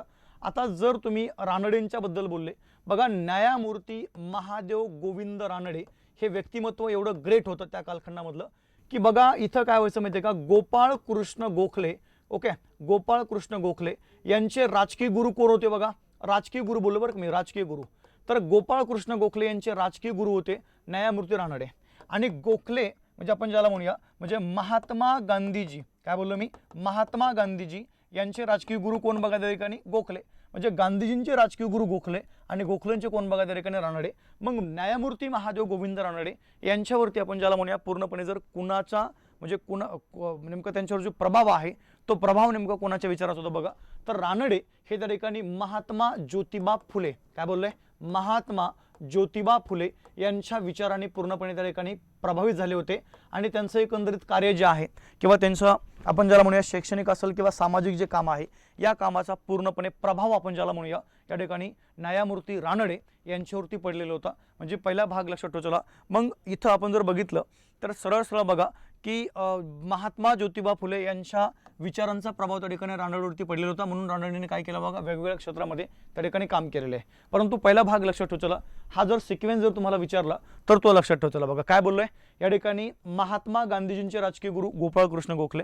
आणि इथं जर बघितलं बघा, गोपाळ कृष्ण गोखले अजून एक नाव लक्षात ठेवला, गोपाळ कृष्ण गोखले. आणि ज्यांनी काँग्रेसची स्थापना, ॲलन ह्यूम, काय बोललो बघा, ॲलन ह्यूम यांचे पण राजकीय गुरु कोण होते बघा, हे होते त्या ठिकाणी रानडे. म्हणजे एक पहिला भाग, गोखले आणि ॲलन ह्यूम या दोघांचे पण राजकीय गुरु कोण त्या ठिकाणी, तर राजकीय गुरु आहेत बघा न्यायमूर्ती रानडे. म्हणजे पहिला भाग आपल्याला या ठिकाणी हे माहीत असणं आवश्यक आहे म्हणजे आहे. ओके, आता सरळ सरळ माझा मुद्दा असा आहे की आपल्याला काय करायचं माहिती आहे का, इथं आपण जर बघितलं आता काय होतं माहिती आहे का, अशा काही गोष्टी आहेत त्यांच्या संदर्भातल्या. थोडंसं मी तुम्हाला कौटुंबिक माहितीबद्दल बोलतो. आता हे पहिले महाराष्ट्रातले आपण ज्याला म्हणूया कायद्याचे पदवीधारक होते. पण त्याच्या अगोदर आपण जर बघितलं बघा, 42 मध्ये त्यांचा काय त्या ठिकाणी जन्म आहे. आणि त्यांचं लग्न आपण ज्याला म्हणूया हे अगदी वयाच्या 11व्या किंवा 12व्या वर्षी, म्हणजे बघा काय झालं त्या ठिकाणी 1851 मध्ये हा त्यांचा पहिलं लग्न झालं बघा. म्हणजे त्यांनी त्या ठिकाणी 2 लग्न केलेले आहेत. पहिलं लग्न 1851 मध्ये. ओके, जर तुम्ही पहिल्या लग्नाच्या बद्दल जर बोलले बघा, तर सातारा भागामध्ये वाई जो परिसर आहे त्या वाई परिसरामध्ये बघा एक आपण ज्याला म्हणूया दांडेकर नावाचं कुटुंब आहे. आणि त्या दांडेकर कुटुंबातली एक मुलीशी काय केलं बघा, त्यांनी लग्न केलं. आणि नंतर आपण ज्यांना म्हणूया इथं ती जी मुलगी आहे तिचं नाव त्या ठिकाणी काय ठेवलं बघा, त्यांनी रमा असं ठेवलं. ओके, परंतु पहिला एक भाग लक्षात ठेवायचा आपण जर बघितलं तर इथं जर तुम्ही बघितलं बघा पुढच्या भागात जर तुम्ही गेले 1870मध्ये 70-71मध्ये काय झालं बघा, त्यांचा मृत्यू झाला. कोणाचा? या ठिकाणी रमाबाईचा. ओके. परंतु जर तुम्ही पुढे जर बघितलं बघा, पुन्हा एकदा काय झालंय या ठिकाणी 1870-71मध्ये त्यांनी काय केलं बघा, पुन्हा दुसरं लग्न केलं. परंतु आता हे दुसरं लग्न केल्यामुळे काय झालं बघा, बरीचशी टीका त्यांच्यावरती झालेली आहे. ती कशामुळे झाली त्याचं कारण तुम्हाला इथं सामाजिक कार्यामध्ये कळून जाईल बघा. आता ज्यावेळेस त्यांचं लग्न झालं, चला ठीक आहे, 1851ला त्यांचं लग्न झालं, 42मध्ये जन्म आहे, म्हणजे आपण असं म्हणू शकतो की लग्न हे त्यांच्या त्या ठिकाणी एक 9 किंवा एक 10व्या वर्षी लग्न झालेलं आहे. परंतु त्या कालखंडामध्ये भारतामध्ये बालविवाह वगैरे त्या ठिकाणी व्हायचे. परंतु नंतरचा जो त्यांचा कालखंड आहे बघा, म्हणजे 1870-71 म्हणूया, म्हणजे इथं मग तोपर्यंत त्यांचं कार्य जे आहे, रानडेंचं कार्य हे त्या ठिकाणी खूप संपूर्ण भारतामध्ये पसरलं होतं. त्यांची ख्याती संपूर्ण भारतामध्ये पसरली होती. त्यांचं सामाजिक कार्य, त्यांचं प्रशासकीय कार्य, त्यामुळे त्यांचं नावलौकिक संपूर्ण भारतामध्ये झालं होतं. आणि त्यांनी विशेष करून जे काम केलं बघा रानडेंनी, हे काम त्या ठिकाणी बालविवाहाच्या विरुद्ध केलं होतं. नंतर म्हणजे बालविवाह करू नका वगैरे हे त्यांनी सांगितलं. दुसरा मुद्दा, विधवा पुनर्विवाह करा, हे त्यांनी काय केलं बघा, लोकांना पटवून दिलेलं आहे. आणि सेकंड भाग बघा, मग 1870-71मध्ये बघा, ज्यावेळेस त्यांच्या पहिल्या पत्नीचं इथं काय झालं बघा, निधन झालं, त्यावेळेस त्यांनी काय केलं बघा. आता मला सांगा, जर त्यांनी पहिल्यापासून कार्य कोणतं केले, विधवा पुनर्विवाह, बालविवाह, त्या संदर्भात त्यांचं काम आहे. मग एक तर पहिला मुद्दा, यांचं ज्यावेळेस यांना ही संधी आली की या ठिकाणी काय बघा, विधवा पुनर्विवाह करण्याची, तर बघा काय झालं, त्यांनी विधवेशी लग्न केलेलं नाही. विधवेशी लग्न केलेलं नाही आहे, म्हणजे सरळ मुद्दा लक्षात ठेवला. त्यांनी काय केलं बघा, सरळ सरळ त्या ठिकाणी दुसऱ्या एका मुलीशी लग्न केलं बघा. त्यांना आपण त्या ठिकाणी पुन्हा त्याच परिसरातले आहेत कुर्लेकर म्हणून, दांडेकर सॉरी इथं नाही, कुर्लेकर. आणि पुन्हा काय केलं माहिती आहे का, त्यांनी काय केलं, सरळ त्या दुसऱ्याही मुलीचं जे नाव आहे ते रमास ठेवलं बघा. ओके. म्हणजे काय झालं, ह्या एका गोष्टीमुळे आपण ज्याला म्हणूया, रानडे यांच्यावरती भरपूर टीका झालेली आहे. काही लोकांनी त्यांना फक्त बोलके समाजसुधारक असं बोललेलं आहे, बरोबर आहे की नाही. म्हणजे सरळ सरळ मुद्दा असा होता की त्यांनी अखंड आयुष्यभर प्रचार प्रसार केला बाकीच्या इतर गोष्टीचा, म्हणजे विधवा पुनर्विवाह वगैरे. परंतु त्यांना जी संधी आली ती त्यांना त्या ठिकाणी आपण ज्याला म्हणूया विधवा विवाह वगैरे त्यांनी केलेलं नाही आहे. त्यामुळे काय झालं बघा, बरीचशी त्यांच्यावरती टीका जी आहे ही टीका त्या ठिकाणी त्यांच्यावरती झालेली आहे. त्यामुळे पहिला भाग हे तुम्हाला या ठिकाणी माहीत असणं आवश्यक आहे. ठीक आहे. आणि लोकांचा जो रोष आहे आपण ज्याला म्हणूया, हा रोष काय केला बघा, त्या ठिकाणी बरेचसा त्यांनी त्या ठिकाणी ओढून घेतलेला आहे. त्यामुळे सरळ सरळ तुम्हाला हे पण माहीत असणं आवश्यक आहे बघा. ओके. चलो, आता थोडंसं मी तुम्हाला पुढे घेऊन जातो. आता जर तुम्ही त्यांच्या बाकी इतर गोष्टीबद्दल जर बोलले बघा, तर 1800 या ठिकाणी रानडेंच्या बद्दल जर मी बोललो, तर 1862मध्ये काय झालं बघा, रानडे त्या ठिकाणी सरळ सरळ इथं 1862 एक वर्ष लक्षात ठेवायचं. त्यानंतर 1800 या ठिकाणी तुमचं 64 वर्ष एक तुम्हाला त्या ठिकाणी माहीत पाहिजे. ओके. आणि त्यानंतर आपण जर बघितलं बघा, तर 1800 सरळ सरळ त्या ठिकाणी 62मध्ये काय केलं बघा, रानडे या ठिकाणी मॅट्रिकची परीक्षा पास झाली, मॅट्रिक. ओके. आणि 1864मध्ये आपण ज्यांना म्हणूया, त्यांनी काय केलं बघा, BA पास केलं. परंतु पहिला मुद्दा असा आहे, 1864-65मध्ये BA, आता BA म्हणण्यापेक्षा बघा इथं BA म्हणत नाही मी, इथं त्यांनी काय केलं बघा, सरळ ते पदवीधारक बनले. ओके. तसं त्यांनी BA किंवा आता इथं पदव्या त्यांनी दोन घेतल्या, घेतली कला शाखेतली, दुसरी घेतली कायदा शाखेतली. तर कायदा शाखेतली जी पदवी आहे त्यांनी कधी घेतली बघा, 1864-65मध्ये घेतलेली आहे. आणि कायदा शाखेची पदवी घेऊन आपण ज्याला म्हणूया, हे बॉम्बे विद्यापीठाचे काय झाले बघा, पहिले फेलो म्हणा किंवा पहिले त्या ठिकाणी कायद्याचे पदवीधारक म्हणा, हे पदवीधारक त्या ठिकाणी झालेले आहेत. म्हणजे हा पण एक पहिला भाग आपल्याला या ठिकाणी माहीत असणं आवश्यक आहे. आता पुढचा मुद्दा असा आहे बघा, मग इथं काय केलं, त्या ठिकाणी सरळ न्यायाधीश बनले. आणि 1800 या ठिकाणी 73मध्ये काय बोललो बघा, 1873मध्ये त्यांची नियुक्ती जी आहे ही त्या ठिकाणी न्यायाधीश म्हणून झाली. परंतु पहिला मुद्दा असा आहे बघा, या ठिकाणी त्या पदावरती राहत असताना यांनी भारतातले बरेचसे आपण ज्याला म्हणूया, जे काही उद्रेक आहेत किंवा आंदोलन आहेत, हे अक्षरशः जवळून बघितले. जसं तुम्ही बघितलं बघा, महात्मा ज्योतिबा फुले यांनी आपल्या महाराष्ट्रामध्ये एक बघा त्या ठिकाणी नाव्याचा मोठा संप घडून आणला होता, बरोबर आहे की नाही. हा संप त्या ठिकाणी जवळून बघितला कोणी, रानडे यांनी. आणि एक आपण जर बघितलं बघा पुढच्या भागामध्ये, म्हणजे सरळ सरळ तुम्ही त्यांच्या जर पुढे जाईल बघा, 1893मध्ये त्यांची डायरेक्ट लक्षात ठेवा, बॉम्बे उच्च न्यायालयामध्ये न्यायाधीश म्हणून नियुक्ती झाली होती. म्हणजे हा एक वेगळ्या प्रकारचा मुद्दा आपल्याला या ठिकाणी माहीत असणं आवश्यक आहे. ठीक आहे. आता ही झाली बघा त्यांची प्रारंभिक माहिती. पण जर तुम्ही त्यांच्या सामाजिक कार्याबद्दल जर बोलले, तर त्यांनी भरपूर साऱ्या संघटना स्थापन केल्या होत्या बघा. ठीक आहे. आणि भरपूर साऱ्या संघटनेच्या स्थापनेमध्ये त्यांचा सहभाग पण होता. म्हणजे सरळ सरळ तुम्हाला हे पण माहीत असणं आवश्यक आहे. आता त्यांच्या किंवा त्यांनी आपण ज्याला म्हणूया, ज्या संघटना स्थापन केल्या किंवा त्यांचा सहभाग त्या ठिकाणी कोणत्या कोणत्या संघटनेच्या स्थापनेमध्ये होतं बघा, ते जर आपण त्या ठिकाणी बघितलं, तर पहिला एक भाग लक्षात ठेवलं बघा, वास्तविकतेमध्ये 1865 मध्ये बघा, थोडंसं पुढे जर मी गेलो 1800 कधी बघा 65 मध्ये, तर 1865 मध्ये पुण्यामध्ये काय केलं तर बरेचसे त्या ठिकाणी विद्वान एकत्र आले होते आणि त्यांनी विधवा पुनर्विवाह उत्तेजक नावाची एक मंडळी आहे बघा, ही संस्था काय केली ती पुण्यामध्ये स्थापन केली होती. या संघटनेच्या स्थापनेमध्ये पण लक्षात ठेवचला त्यांचा सहभाग आहे. दुसरा जर आपण मुद्दा बघितला बघा, तर रानडे या ठिकाणी जी काँग्रेस संघटना आहे, या काँग्रेस संघटनेच्या स्थापनेमध्ये पण त्यांचा त्या ठिकाणी मोलाचा सहभाग होता. परंतु पहिला जर आपण भाग बघितलं बघा, इथं काय केलं 1885 नी, इथं 1885 मध्ये काय केलं बघा, न्यायमूर्ती रानडे यांनी काय केलं, एक सामाजिक, आपण ज्याला सभा म्हणूया, ही सामाजिक सभा म्हणा किंवा सामाजिक परिषद म्हणा, या संघटनेची काय केली बघा त्या ठिकाणी स्थापना केली. आता थोडंसं माझ्या बोलण्याकडे लक्ष द्या. मग 1885 मध्ये जसे बघा त्यांनी सामाजिक परिषद निर्माण केली. आता ही नेमकं का निर्माण केली, 2 मिनिटं लक्ष द्या. पहिला मुद्दा यांचं मत असं आहे की आपल्या भारतीय लोकांच्या ह्याच्यामध्ये जर तुम्हाला राजकीय जागृती जर करायची, त्यांच्या लोकांमध्ये भारताचे जनता आहे बघा, या लोकांच्या मनामध्ये जर तुम्हाला राजकीय विचार जर रुजवायचे तर पहिला मुद्दा आपण काय करूया, त्यांच्यामध्ये प्रथमतः सामाजिक सुधारणा करूया. काय बोलतो माझ्या बोलण्याकडे लक्ष द्या. आता मुद्दा असा आहे, मग त्यांनी काय केलं बघा, त्या उद्देशाने 1885 मध्ये सामाजिक परिषद निर्माण केली. परंतु इथं काय झालं बघा, सरळ सरळ एक तुम्हाला वेगळा मुद्दा सांगतो मी. काय झालंय 1885 मध्ये, काय बोललो बघा, 1885 मध्ये इथं काय झालं, राष्ट्रीय काँग्रेस ही पण संघटना निर्माण झालेली आहे.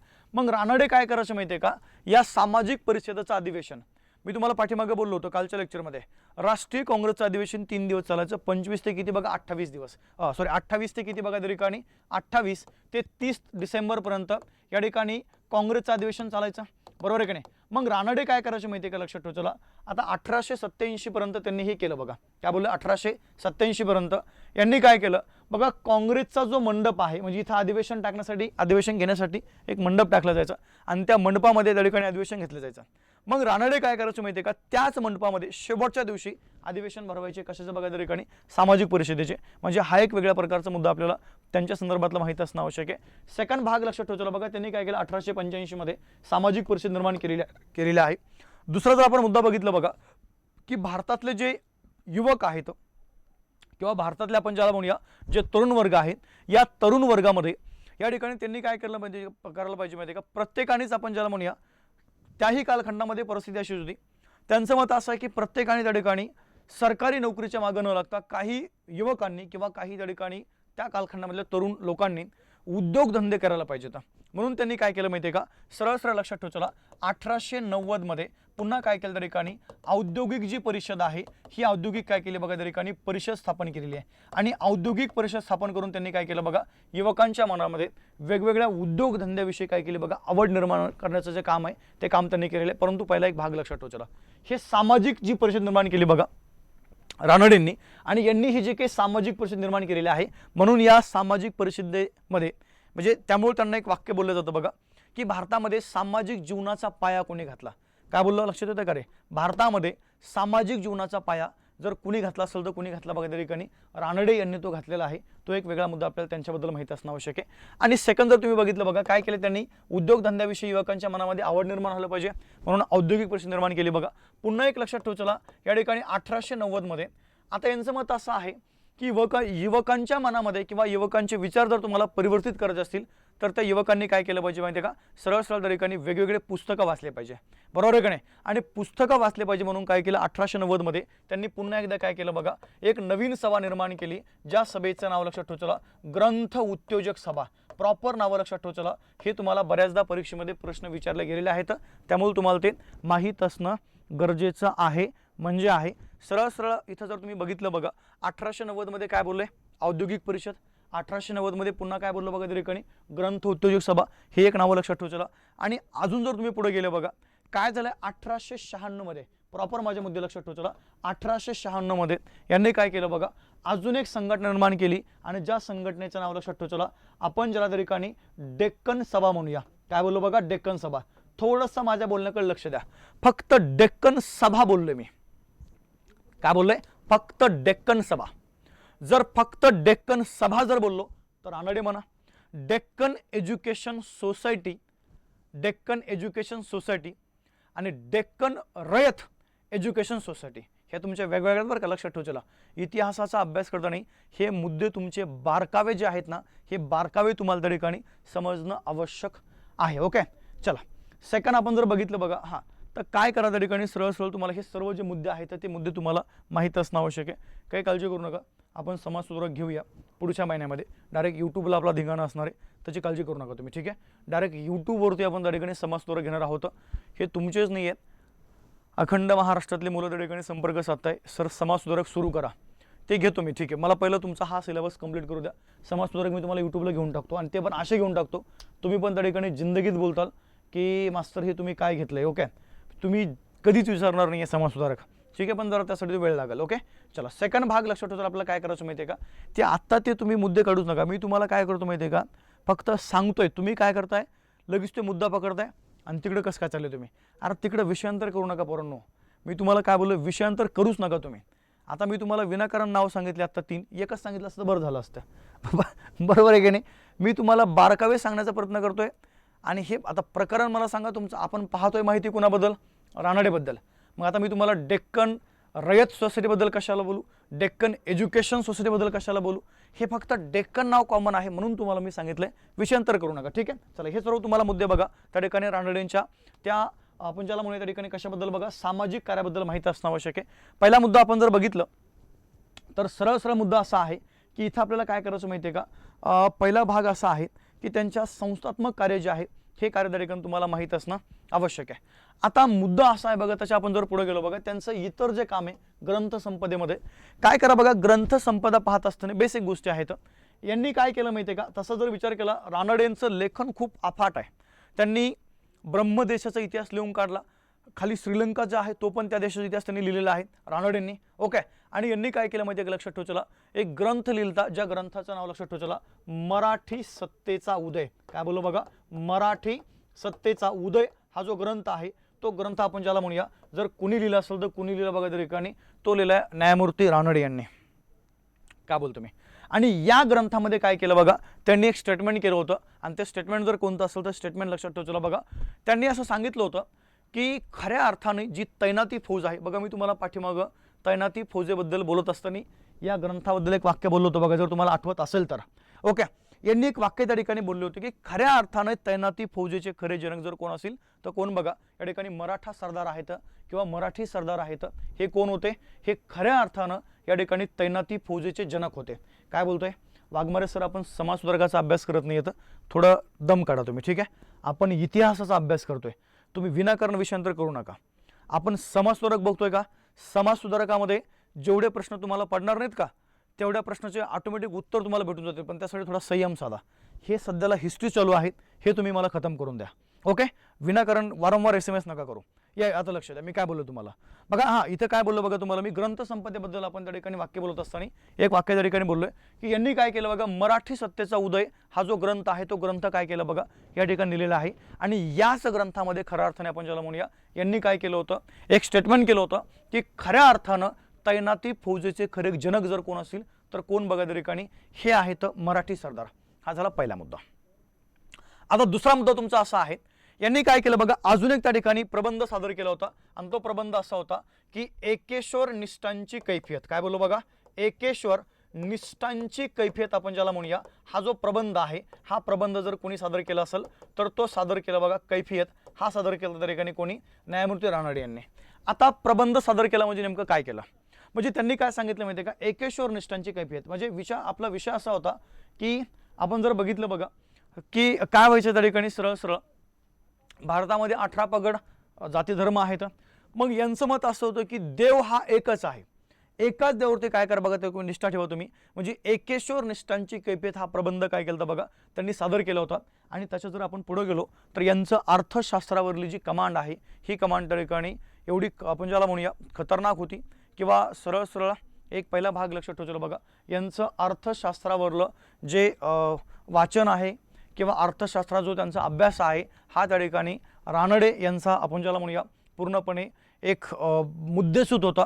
आणि म्हणून त्यांना त्या कालखंडामध्ये किंवा अजूनही बघा, एक पहिला भाग लक्षात ठेवला, आपण न्यायमूर्ती रानडे यांना हिंदी अर्थशास्त्राचे जनक म्हणतो. काय बोललो बघा, हिंदी अर्थशास्त्राचे जनक. हे जर आपल्याला जर कुणाला म्हणायचे तर पहिला भाग लक्षात ठेवला, कुणाला म्हणायचं बघा, न्यायमूर्ती रानडे यांना आपण काय म्हणतो बघा त्या ठिकाणी, हिंदी अर्थशास्त्राचे जनक म्हणतो. म्हणजे पहिला भाग लक्षात ठेवला, हे आपल्याला या ठिकाणी माहीत असणं आवश्यक आहे म्हणजे आहे. इथं तुम्हाला बऱ्याचदा परीक्षेमध्ये जर प्रश्न आला तर यावरती आपल्याला या ठिकाणी हे माहीत असणं आवश्यक आहे बघा. ठीक आहे, चला आता पुढचा एक भाग लक्षात ठेवा. चला बघा, आपण जर बघितलं तर न्यायमूर्ती रानडे यांचा जो मृत्यू आहे, तुम्हाला मगाशी बोललो मी 16 जानेवारी 1900 कधी बघा त्या ठिकाणी 1 मध्ये काय झालंय, त्यांचा जो मृत्यू आहे तो मृत्यू त्या ठिकाणी झालेला आहे. परंतु आयोग तुम्हाला कधी काय प्रश्न विचारेल मित्रांनो सांगता येत नाही आहे बघा. रानडे यांना वाचन करण्याशिवाय आहे, वाचन हे रोज काय करायचं माहिती आहे, त्या ठिकाणी झोपताना वाचन करायचे बघा.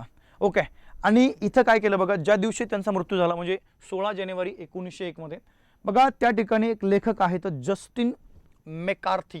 काय बोललो बघा, जस्टिन मेकार्थी. हे मित्रांनो थोडेसे नावं लक्षात ठेवा. चला कमेंट करू नका, तुम्ही काय रोज रोज रोज लहान लेकरासारखं करता मला कळतच नाही आहे. ओके, थोडं जरा एकदा तरी तुम्ही थोडं मॅच्युअर असल्यासारखं वागणारे पोरांनो, थोडंसं कमेंटकडे लक्ष कर, तुम्ही करू नका बरं. तुम्ही काय होतं मला वाटतं, तुम्ही आत्ता नवीन नवीन तयारीला लागले बघा, पण आपल्या ह्या बॅचमध्ये काही सिनियर पण मुलं आहेत ना रे, त्यांना डिस्टर्ब होतो. तुम्ही जरा इकडे लक्ष द्या ना. तुम्ही कमेंटवर काय मला काही कळतच नाही आहे, एकही मुलगा कमेंट करणार नाही, इकडे लक्ष द्या बघा. मी तुम्हाला रानडेंच्या मृत्यूबद्दल बोलतोय. 16 जानेवारी काय झालं बघा, 1901 मध्ये त्यांचा मृत्यू झालेला आहे. आणि ज्या दिवशी त्यांचा मृत्यू झाला त्या दिवशी म्हणजे त्या रात्री जस्टिन मेकार्थी यांचं एक वृत्तपत्र आहे आणि त्या वृत्तपत्राचं नाव एक पुस्तक आहे. जर तुम्ही त्या पुस्तकाबद्दल जर बोलले बघा तर history of hour one time. काय बोललो बघा, हिस्ट्री, नाव लक्षात ठेवा. चला हिस्ट्री, ओके,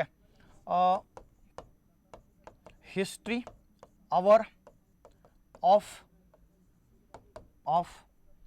वन टाइम हे पुस्तक आहे बघा. हे पुस्तक त्या ठिकाणी वाचत असताना काय झालं बघा, जस्टिन मेकार्थी यांचं पुस्तक आहे. हे पुस्तक त्या ठिकाणी वाचत असताना त्यांचा मृत्यू जो आहे तो मृत्यू त्या ठिकाणी झालेला आहे. म्हणजे एक भाग आपल्याला जर परीक्षेमध्ये असाही जर प्रश्न विचारला तर हे पण त्या ठिकाणी तुम्हाला माहीत असणं आवश्यक आहे बघा. ठीक आहे, सरळ सरळ तुम्हाला कधी कधी प्रश्न असा येऊ शकतो की रानडे यांचा मृत्यू म्हणजे स्टेटमेंटमध्ये तुम्हाला पर्याय असू शकतात ना रे, हे पर्याय कोणतापैकी बरोबर आहे कोणतं चुकीचं आहे.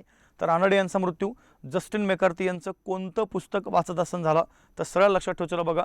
पुस्तकाचं नाव आहे त्या ठिकाणी history our, okay, history our, काय बोललो बघा त्या ठिकाणी, history our of one time. हे पुस्तक वाचत असताना काय झालं बघा, त्यांचा मृत्यू जो आहे तो मृत्यू त्या ठिकाणी झालेला आहे. म्हणजे सरळ सरळ तुम्हाला हे माहीत असणं आवश्यक आहे म्हणजे आहे. ओके, चला आता मी तुम्हाला नेमकं रानडेंचं मग काँग्रेसप्रती नेमकं काय काम आहे किंवा त्यांनी काँग्रेसमध्ये काय काय आपण ज्याला म्हणे त्या ठिकाणी सुधारणा केल्या किंवा तिथं त्यांनी काय कार्य केलं ते पण तुम्हाला समजणं आवश्यक आहे बघा. पहिला एक भाग असा होता की काँग्रेसमध्ये रानडेंचा आपण जर सहभाग जर बघितला तर यांचे विचार त्या ठिकाणी एवढे आपण ज्याला म्हणे त्या ठिकाणी खतरनाक होते किंवा त्यांनी बॅकफुटवर राहून काय केलं बघा, त्या तत्कालीन कालखंडामधले आपल्या भारतामध्ये जेवढे काही युवक आहेत त्या युवकांना सपोर्ट करण्याचं काम किंवा युवकांना या ठिकाणी मार्गदर्शन करण्याचं जे काम आहे हे काम जर त्या ठिकाणी जर कोणी केलं असेल तर ते केलं बघा त्या ठिकाणी सरळ सरळ रानडे यांनी केलेलं आहे. ठीक आहे, चलो एक त्या ठिकाणी पहिली व्यक्ती आपली संपलेली आहे रानडे, मवाळवादी व्यक्तिमत्व. आता मी तुम्हाला अशा व्यक्तिमत्वाबद्दल बोलणार आहे, त्या व्यक्तिमत्वाचं नाव लक्षात ठेवा. चला आपण ज्यांना त्या ठिकाणी दादाभाई नौरोजी म्हणूया. काय बघा, दादाभाई नौरोजी. ठीक आहे बघा, पहिला मुद्दा, जेवढी तुम्हाला मी आता या ठिकाणी माहिती दिलेली आहे रानडे यांची, एवढी जरी तुम्ही माहिती इथं लक्षात ठेवली बघा तर बऱ्यापैकी त्या ठिकाणी तुम्हाला परीक्षेमध्ये एखादा अर्धा जरी प्रश्न आला तरी त्या ठिकाणी तुम्हाला त्याचं उत्तर जे आहे ते उत्तर त्या ठिकाणी सांगता येणं आवश्यक आहे बघा. चला मग काय करा, रानडे जे आहेत एकूण 3 भागामध्ये काय करा बघा, त्यांना पूर्णपणे विभागून घ्या. पहिला मुद्दा त्यांची कौटुंबिक माहिती, 2 नंबर त्यांचं सामाजिक कार्य आणि तिसरा मुद्दा बघा त्यांची ग्रंथसंपदा. मग कौटुंबिक माहितीमध्ये 1851ला पहिलं लग्न, 1800 या ठिकाणी 71-72 मध्ये दुसरं लग्न. पुढचा भाग त्यांनी कायद्याची पदवी वगैरे पाठीमागं आपलं बोलणं झालं बरोबर आहे का. त्यानंतर आपण जर बघितलं त्यांचा जन्म बघा 18 जानेवारी 1842ला निफाडमध्ये नाशिक जिल्ह्यामध्ये. मृत्यू जर तुम्ही बघितलं तर 16 जानेवारी 1901 मध्ये पुण्यामध्ये काय झालं बघा, त्यांचा जो मृत्यू आहे तो मृत्यू त्या ठिकाणी झालेला आहे. हा एक वेगळा भाग आपल्याला या ठिकाणी माहीत असणं आवश्यक आहे. आणि त्यानंतर आपण जर बघितलं बघा तर मग त्यांचं जे काही सामाजिक काम आहे विशेष करून बघा विधवा पुनर्विवाह असेल किंवा त्या ठिकाणी बाकी बालविवाह वगैरे हे ज्या गोष्टी आहेत त्या संदर्भात त्यांनी ते काम त्या ठिकाणी केलेलं आहे. सेकंड जर आपण भाग बघितलं बघा तर त्यांचं सरळ सरळ ग्रंथसंपदेमध्ये किंवा त्यांच्या संघटनेमध्ये सामाजिक परिषद आहे, औद्योगिक परिषद आहे, ग्रंथ उद्योजक सभा आहे, त्यानंतर बघा डेक्कन सभा आहे. ओके, त्यांचं जे कार्य होतं बघा त्या संदर्भात महत्त्वाची गोष्ट त्यांनी 2 ग्रंथ लिहिले. एक बघा मराठी सत्तेचा उदय, एक प्रबंध आहे एकेश्वर निष्ठांची कैफियत, आणि अर्थशास्त्रावरती त्यांची बऱ्यापैकी कमांड आहे म्हणून त्यांना हिंदी अर्थशास्त्राचे काय म्हणायचे बघा त्या ठिकाणी सरळ सरळ जनक म्हणायचे.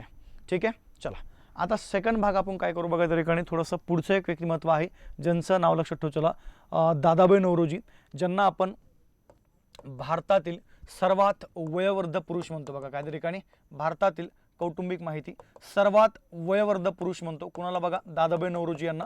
सेकंड जर आपण भाग बघितला, आपण त्यांना जहाल आणि मवाळ यांच्यामध्ये सुवर्ण मध्य साधणारे मित्र आपण ज्याला म्हणूया. कमेंट नका करू रे तुम्ही, काय लहान सर कमेंट करता रे, बंद घे. तुमच्या कमेंट वाचल्यामुळे पूर्ण डिस्टर्ब होते बघा. तुम्हाला एकदा सांगितलं समजत नाही का रे, वारंवार तेच तेच तेच तुम्ही थोडंसं जरा पेशन्स ठेवा ना. ओके, विनाकारण काय होतं माहिती आहे का मित्रांनो, हे चांगलं चाललेला कार्यक्रम जो आहे, एवढी माहिती तुम्हाला मी एक्झाम ओरिएंटेड प्रोव्हाइड करतोय ती दिली सोडून, आणि तुम्ही ते काय मला कळतच नाही, तुम्ही असं लहान लेकरसारखे काय करताय. हां, तुम्ही सर्व त्या ठिकाणी MPSCचे आता पुढच्या काही दिवसामध्ये विद्यार्थी होणार आहात, काही जण असतील त्यातले, मी तुम्हाला पाठीमागे सांगितले. ओके, हे तुम्ही आत्ता जर नवीन जर तयारी लागला असताना तर थोडं पेशन्स ठेवा, कारण की आपल्या ह्या बॅचमध्ये खूप सारे जुने पण मुलं आहेत, तर त्यांना डिस्टर्ब नको आहे. वारंवार तेच तेच तेच तेच पर मला बोर व्हायला लागलं, मी तुम्हाला सांगू आता, बरोबर आहे की नाही. चला पहिला मुद्दा तुम्हाला काय सांगितलं बघा, मी इथं दादाभाई नौरोजीबद्दल बोलतोय. पहिला मुद्दा तुम्हाला काय करायचं माहिती आहे का, त्यांची जी कौटुंबिक माहिती आहे, ही कौटुंबिक माहिती त्या ठिकाणी तुम्हाला माहीत असणं आवश्यक आहे. ठीक आहे. सेकंड भाग जर आपण बघितलं बघा, तर तुम्हाला काय करायचं आहे, त्यांचा संस्थात्मक कार्य कोणाचा बघा, दादाभाई नौरोजींचा. म्हणजे त्यांनी कोणत्या कोणत्या संस्था आपण ज्याला म्हणूया इथं स्थापन केल्या, ते एक लक्षात ठेवा. चला संस्थात्मक कार्य. त्याच्या जर आपण पुढे गेलो बघा, तर पहिला भाग लक्षात ठेवा. चला त्यांचा जो राजकीय प्रवास आहे कोणाचा बघा, त्या ठिकाणी दादाभाई नौरोजींचा. हा राजकीय प्रवास त्या ठिकाणी तुम्हाला माहीत असणं आवश्यक आहे. आणि आता तिसरा भाग लक्षात ठेवा. चला बघा, दादाभाई नौरोजी यांची जी काही ग्रंथ संपदा आहे, ही ग्रंथ संपदा पण तुम्हाला त्या ठिकाणी माहीत असणं आवश्यक आहे. ठीक आहे, म्हणजे त्यांनी कोणते कोणते ग्रंथ लिहिले, जे काय असेल ते एक्स्ट्रा. ओके, आता पहिला भाग असा आहे, तुम्हाला काय करायचं माहिती आहे का, लक्षात ठेवा. चला काय म्हणताय, दुसऱ्या पत्नीचं पूर्ण नाव हो सर. अरे कशाला कमेंट करता दीपक सर. हां, आत्ता त्याच्यावरच बोललो ना तुम्हाला मी, डबल तुम्ही कमेंट करताय, म्हणजे आता हे काय तुम्हाला बोलणार आहे मी आता. ओके, आत्ता तुम्हाला त्याच्यावरच बोललो ना मी. थोडंसं मला एक कळत नाही आहे, तुम्ही सर्वजण खात्याअंतर्गत आहात, तुम्ही आदेशाचं पालन करत नाहीत का. हां, वरिष्ठ ज्यावेळेस तुमचे काहीतरी आदेश तुम्हाला देता, पालन करता ना. तुम्हाला एक कळत नाही, तुम्ही एवढे शिस्तप्रिय आहात तरी वारंवार तुम्ही तेच तेच चाललंय. तुमचं मुद्दे बघा कोणते चाललेत तुमचे, थोडंफार आपल्यातली डिसिप्लिन तरी दाखवा ना. विनाकारण तुम्ही रोज मी त्याच्यावर तुम्हाला बोलतोय, तुम्ही डबल तेच करताय, हे थोडंसं चुकीचं आहे. ठीक आहे, कमेंट बंद करा तुमच्या, अन्यथा मी डायरेक्ट इकडनं ऑफ करून टाकेल. आणि एकदा का तुमच्या कमेंट ऑफ केल्या, मी कोणत्याही कंडिशनशिवाय मी उघडणार नाही आहे. विनाकारण तुमच्यामुळं प्रामाणिकपणे जे मुलं अभ्यास करतात त्यांना त्रास नको व्हायला, कारण की मला जेन्युइन प्रश्न येत असतात, मी त्यांचे आन्सर करतो बघा. ओके, ते बाकीच्या मुलाला त्रास नको. या इकडे आता पहिला मुद्दा मी तुम्हाला काय बोललो बघा, दादाभाई नौरोजीबद्दल आपल्याला चर्चा करायची आहे. ओके, आता मुद्दा असा आहे, सरळ सरळ आपण काय करू माहिती आहे का, दादाभाई नौरोजीचा आपले पॉईंट आपल्याला सोडायचे नाही आहे. त्यांचा जन्म काय बोललो बघा, त्यांचा जन्म आणि जन्म ठिकाण तुम्हाला माहीत असणं आवश्यक आहे. जन्म आणि जन्म ठिकाण. सेकंड जर तुम्ही भाग बघितला बघा, त्यांचा मृत्यू जो आहे, मृत्यू आणि मृत्यू ठिकाण लक्षात ठेवा. चला हे कन्फर्म पॉईंट बघा, तुम्ही कोणतेही समाजसुधारक घ्या किंवा इतिहासातली कोणतीही व्यक्ती घ्या, त्या व्यक्तीचे हे तुम्हाला 2-4 पॉईंट माहीतच पाहिजे बघा. काय, जन्म, जन्म ठिकाण, मृत्यू आणि मृत्यू ठिकाण. पहिला एक भाग लक्षात ठेवा. बघा सरळ सरळ आपण ज्याला इथं बोलूया, तर पहिला भाग लक्षात ठेवा. बघा आपल्याला काय करायचं, जर तुम्ही जन्माबद्दल बोलले तर त्यांचा जो जन्म आहे कोणाचा बघा, त्या ठिकाणी दादाभाई नौरोजी यांचा जन्म लक्षात ठेवा. चला 4 सप्टेंबर काय बोललो बघा, 4 सप्टेंबर 1825 मध्ये काय झालं बघा, त्यांचा जो जन्म आहे दादाभाई नौरोजी यांचा जन्म झालेला आहे. वास्तविकतेमध्ये आपण जर बघितलं बघा, आता जन्म नेमका झालाय कुठं, तो एक मुद्दा लक्षात ठेवा. काही लोकांच्या मते बघा, ज्याला आपण त्या कालखंडामधला बॉम्बे प्रांत म्हणूया. काय बघा, बॉम्बे प्रांत. आता बॉम्बे प्रांताबद्दल बोललो बघा, तर नाव लक्षात ठेवा. चला वास्तविकतेमध्ये आत्ताचं जे गुजरात राज्य आहे, ते गुजरात राज्य आपण ज्याला म्हणूया, त्या कालखंडामध्ये कोणत्या प्रांतामध्ये होतं बघा, बॉम्बे प्रांतामध्ये. आणि गावाचं नाव आहे त्या ठिकाणी नवसारी नावाचं गाव. कोणतं, नवसारी. तिथं काय झालं बघा, त्यांचा जो जन्म आहे तो जन्म त्या ठिकाणी 4 सप्टेंबर 1825 मध्ये दादाभाई नौरोजी यांचा जन्म झालेला आहे. आणि जर तुम्ही त्यांच्या मृत्यूबद्दल जर बोलले बघा, तर मृत्यू लक्षात ठेवा. चला 30 जून काय बोलले त्या ठिकाणी, 30 जून 1917 मध्ये. कधी बोलले बघा, 30 जून 1900 कधी त्या ठिकाणी 17 मध्ये मुंबईमध्ये काय झालं बघा, त्यांचा त्या ठिकाणी मृत्यू झालेला आहे. म्हणजे जवळजवळ आपण असं म्हणू शकतो की 17 आणि हे 25 म्हणजे हे 8 म्हणजे 92 वर्ष जे आहेत बघा, त्यांनी ते जगले. किती वर्ष बघा, 92. आणि म्हणून लक्षात ठेवा. चला त्यांना त्या ठिकाणी काय बोललं जाते बघा, त्यांना त्या ठिकाणी बोललं जाते भारतातील सर्वात वयोवृद्ध पुरुष. कुणाला? दादाभाई नौरोजींना. अरे काय बोलतो मी, जहाल आणि मवाळ यांच्यामध्ये सुवर्ण मध्य साधणारे जर नेते जर कोण असेल तर कोण बघा त्या ठिकाणी दादाभाई नौरोजी आहेत. ओके, हा एक भाग लक्षात ठेवा. अजून एक मुद्दा, त्यांना आपण भारतातील जे काही राजकारण आहे या भारतीय राजकारणाचे भीष्माचार्य पण म्हणतो बघा. भीष्माचार्य हा एक वेगळा मुद्दा लक्षात ठेवा. ओके, जर तुम्हाला जर परीक्षेमध्ये असा जर प्रश्न विचारला की खालीलपैकी भारतीय राजकारणातील भीष्माचार्य कोणाला म्हणायचे, डायरेक्ट सांगा त्या ठिकाणी दादाभाई नौरोजीला जे काही आहे बघा भारतीय राजकारणातील काय त्या ठिकाणी भीष्माचार्य म्हणायचे. आता पहिला मुद्दा असा बघा त्यांच्या कौटुंबिक माहितीबद्दल. पहिला तर मुद्दा त्यांचा जो धर्म आहे बघा, कुणाचा? त्या ठिकाणी दादाभाई नौरोजी यांचा धर्म लक्षात ठेवला हा होता बघा त्या ठिकाणी पारशी धर्म. कोणता बोलले? पारशी. त्यानंतर दादाभाई नौरोजी यांच्या पत्नीचं नाव आपण जर बघितलं बघा तर गुलाबबाई हे त्यांच्या त्या ठिकाणी पत्नीचं नाव आहे. आणि त्यांचं मूळ आडनाव कोणाचं बघा? दादाभाई नौरोजी यांचं. जर तुम्हाला परीक्षेमध्ये हे मूळ आडनाव जर विचारलं गेलं तर त्यांचं मूळ आडनाव बरोबर का, नाव नाही, मूळ आडनाव लक्षात ठेवला. आता यांचं मूळ आडनाव हे काय होतं बघा त्या ठिकाणी दोरडी आहे. काय बोललं बघा? दोरडी. मग त्यांना नौरोजी का बोललं गेलं हा एक वेगळा मुद्दा आहे. सांगावर आता याचं उत्तर, त्यांना नौरोजी का बोललं गेलं? बोला. तसं आपण जर बघितलं बघा दादोजी किंवा दादाजी म्हणा, दादाभाई त्यांच्या वडिलांचं नाव आहे बघा त्या ठिकाणी पालनजी. काय बोललो बघा? पालनजी. आणि त्यांना नौरोजी असं बोललं गेलंय, परंतु वास्तविकतेमध्ये त्यांचं मूळ आडनाव काय होतं बघा? दोरडी हे त्यांचं मूळ आडनाव आहे. बघा आता एक पारशी धर्मातले आहेत ते, आणि त्यांचे वडील म्हणजे कोण बघा? पालनजी किंवा त्यांचे जे पाठीमागं होते त्यांचे वडील वगैरे हे काय करायचे माहिती आहे का त्या ठिकाणी? 9 रोजगार आपण ज्याला म्हणूया, म्हणजे 9 रोजगार त्यांच्याकडे होते बघा. 9 रोजगार होते म्हणजे काय? 9 प्रकारचे व्यवसाय ते करायचे. हे मी काय बोलतो लक्षात ठेवा. 9 प्रकारचे व्यवसाय म्हणजे 9 प्रकारचे रोजगार त्यांना उत्पन्न होत होते, म्हणून त्यांना नौरोजी असं बोललं गेलेलं आहे. परंतु त्यांचं मूळ आडनाव काय होतं बघा, ते त्यांचं मूळ आडनाव लक्षात ठेवा हे त्या ठिकाणी दोरडी हे दादाभाई नौरोजी यांचं मूळ आडनाव आहे. हा पण एक वेगळा मुद्दा आपल्याला या ठिकाणी माहीत असणं आवश्यक आहे. ठीक आहे, म्हणजे बेसिक मुद्दे आहेत. हे काय तुम्हाला परीक्षेमध्ये विचारलं जाणार नाही आहे की त्यांना नौरोजी का बोललं गेलं. हां, पण हे मात्र तुम्हाला येऊ शकतं की त्यांचं मूळ आडनाव काय होतं. तर मूळ आडनाव काय बघा त्या ठिकाणी दोरडी हे दादाभाई नौरोजी यांचं मूळ आडनाव आहे. परंतु त्यांचे पूर्वज आपण ज्यांना म्हणूया हे त्या ठिकाणी वेगवेगळ्या प्रकारचे 9 रोजगार उत्पन्न करायचे, म्हणजे 9 त्यांचे व्यवसाय होते, म्हणून त्यांना काय बोललं गेलं बघा त्या ठिकाणी नौरोजी बोललं गेलं नंतरच्या कालखंडामध्ये. पण मूळ आडनाव काय बघा? दोरडी. आता मुद्दा असा आहे, मग जर तुम्ही त्यांचा राजकीय पक्ष जर बघितलं बघा, कोणाचा? दादाभाई नौरोजी यांचा. तर दादाभाई नौरोजी यांचा राजकीय पक्ष आता हे काय त्या ठिकाणी कोणत्या सरकारी सेवेत नव्हते बघा. जसे रानडे या ठिकाणी बॉम्बे उच्च न्यायालयापर्यंत गेलते, तिथले न्यायाधीश बनले होते, बरोबर आहे की नाही?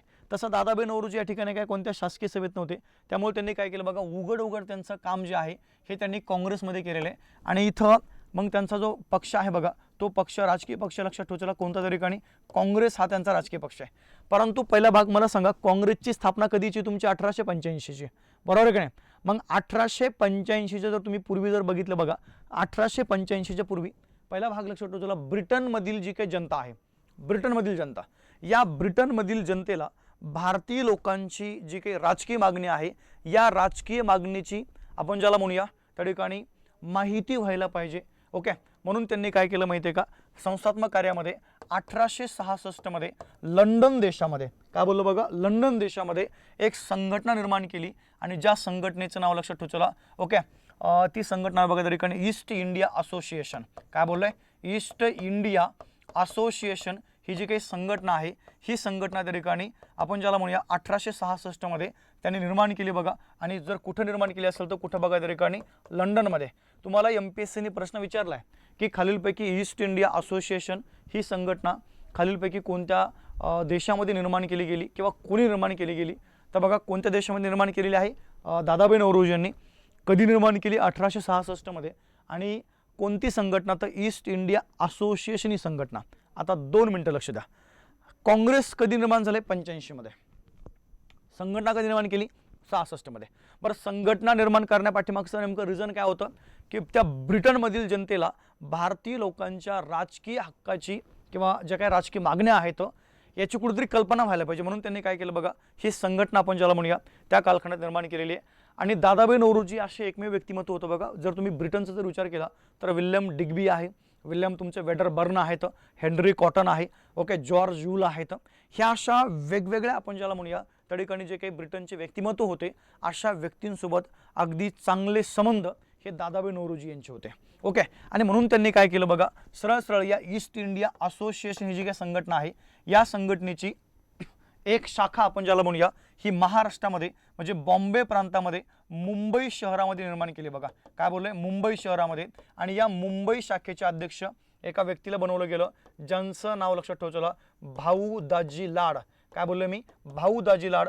हे नाव तुम्हाला या ठिकाणी माहीत असणं आवश्यक आहे. आयोगाने तुम्हाला भाऊ दाजी लाड हे नाव विचारलेलं आहे. ठीक आहे. सुजित पाटील, काय तुम्ही कमेंट करता रे मित्रा. सुजित पाटील सर काय लावलं तुम्ही, तुम्हाला बोललेलं समजत नाही का? हा, बोललेलं समजत नाही का सुजित पाटील सर? तुम्ही विनाकारण काय मला कळतच नाही आहे. 2 मिनिटापूर्वी बोललो ना, तुम्ही अधिकारी आहात ना, थोडंसं ते जरा काय काहीतरी करा ना सर अधिकाऱ्यासारखं. हा, एवढं बी डिसिप्लिन तुम्ही मोडू नका ना. तुम्हाला 2 मिनिटापूर्वी सांगितले थोडं शांत बसा, तुम्ही डबल कमेंट करताय. आणि तुम्ही कमेंट केल्याकडे बाकीचे लोक लगेच कमेंट करतात त्याच्या खाली. अधिकारी आपण होणार आहोत, वरिष्ठांचं थोडं पालन करत चला आदेशाचं. हे इथून तुमची सुरुवात असते. काय बोलतो लक्षात ठेवा, अधिकाऱ्याचे गट तुमच्याकडे इथून असतात बघा. तुम्ही जर इथून जर आदेश पालन करत नाही तर पुढं अधिकारी जाऊन कसं व्हायचं आपलं, सांगा बरं तुम्ही. हां, तर एक गोष्ट लक्षात ठेवा बघा, लेक्चर सुरू असताना थोडंसं कमेंट बंद करा, वारंवार सांगतो तुम्हाला मी. ओके, आणि आपण सर्व त्या ठिकाणी पहिला मुद्दा डिपार्टमेंटचा होता. डिपार्टमेंटमध्ये आदेशाचं पालन करणं किंवा शिस्त पाळणं हे माझ्यापेक्षा तुम्ही जवळून बघता तरी तुम्ही कमेंट करता. थोडं तरी काय करा बघा, विचार करत चला. ठीक आहे. हां, चला इकडे लक्ष द्या. आता पहिला मुद्दा, आणि आपला किती अभ्यास झाला ना हे इथं कमेंटमध्ये दाखवायचं नाही, पेपरमध्ये दाखवायचं. काय बोलतो मी, इथं ते कमेंट करूच नका तुम्ही, ते पेपरमध्ये फायनल तिकडे दाखवा आपला किती त्या ठिकाणी आहे. इथं काहीच उपयोग नाही, विनाकारण तुम्ही हे इकडे लक्ष द्या.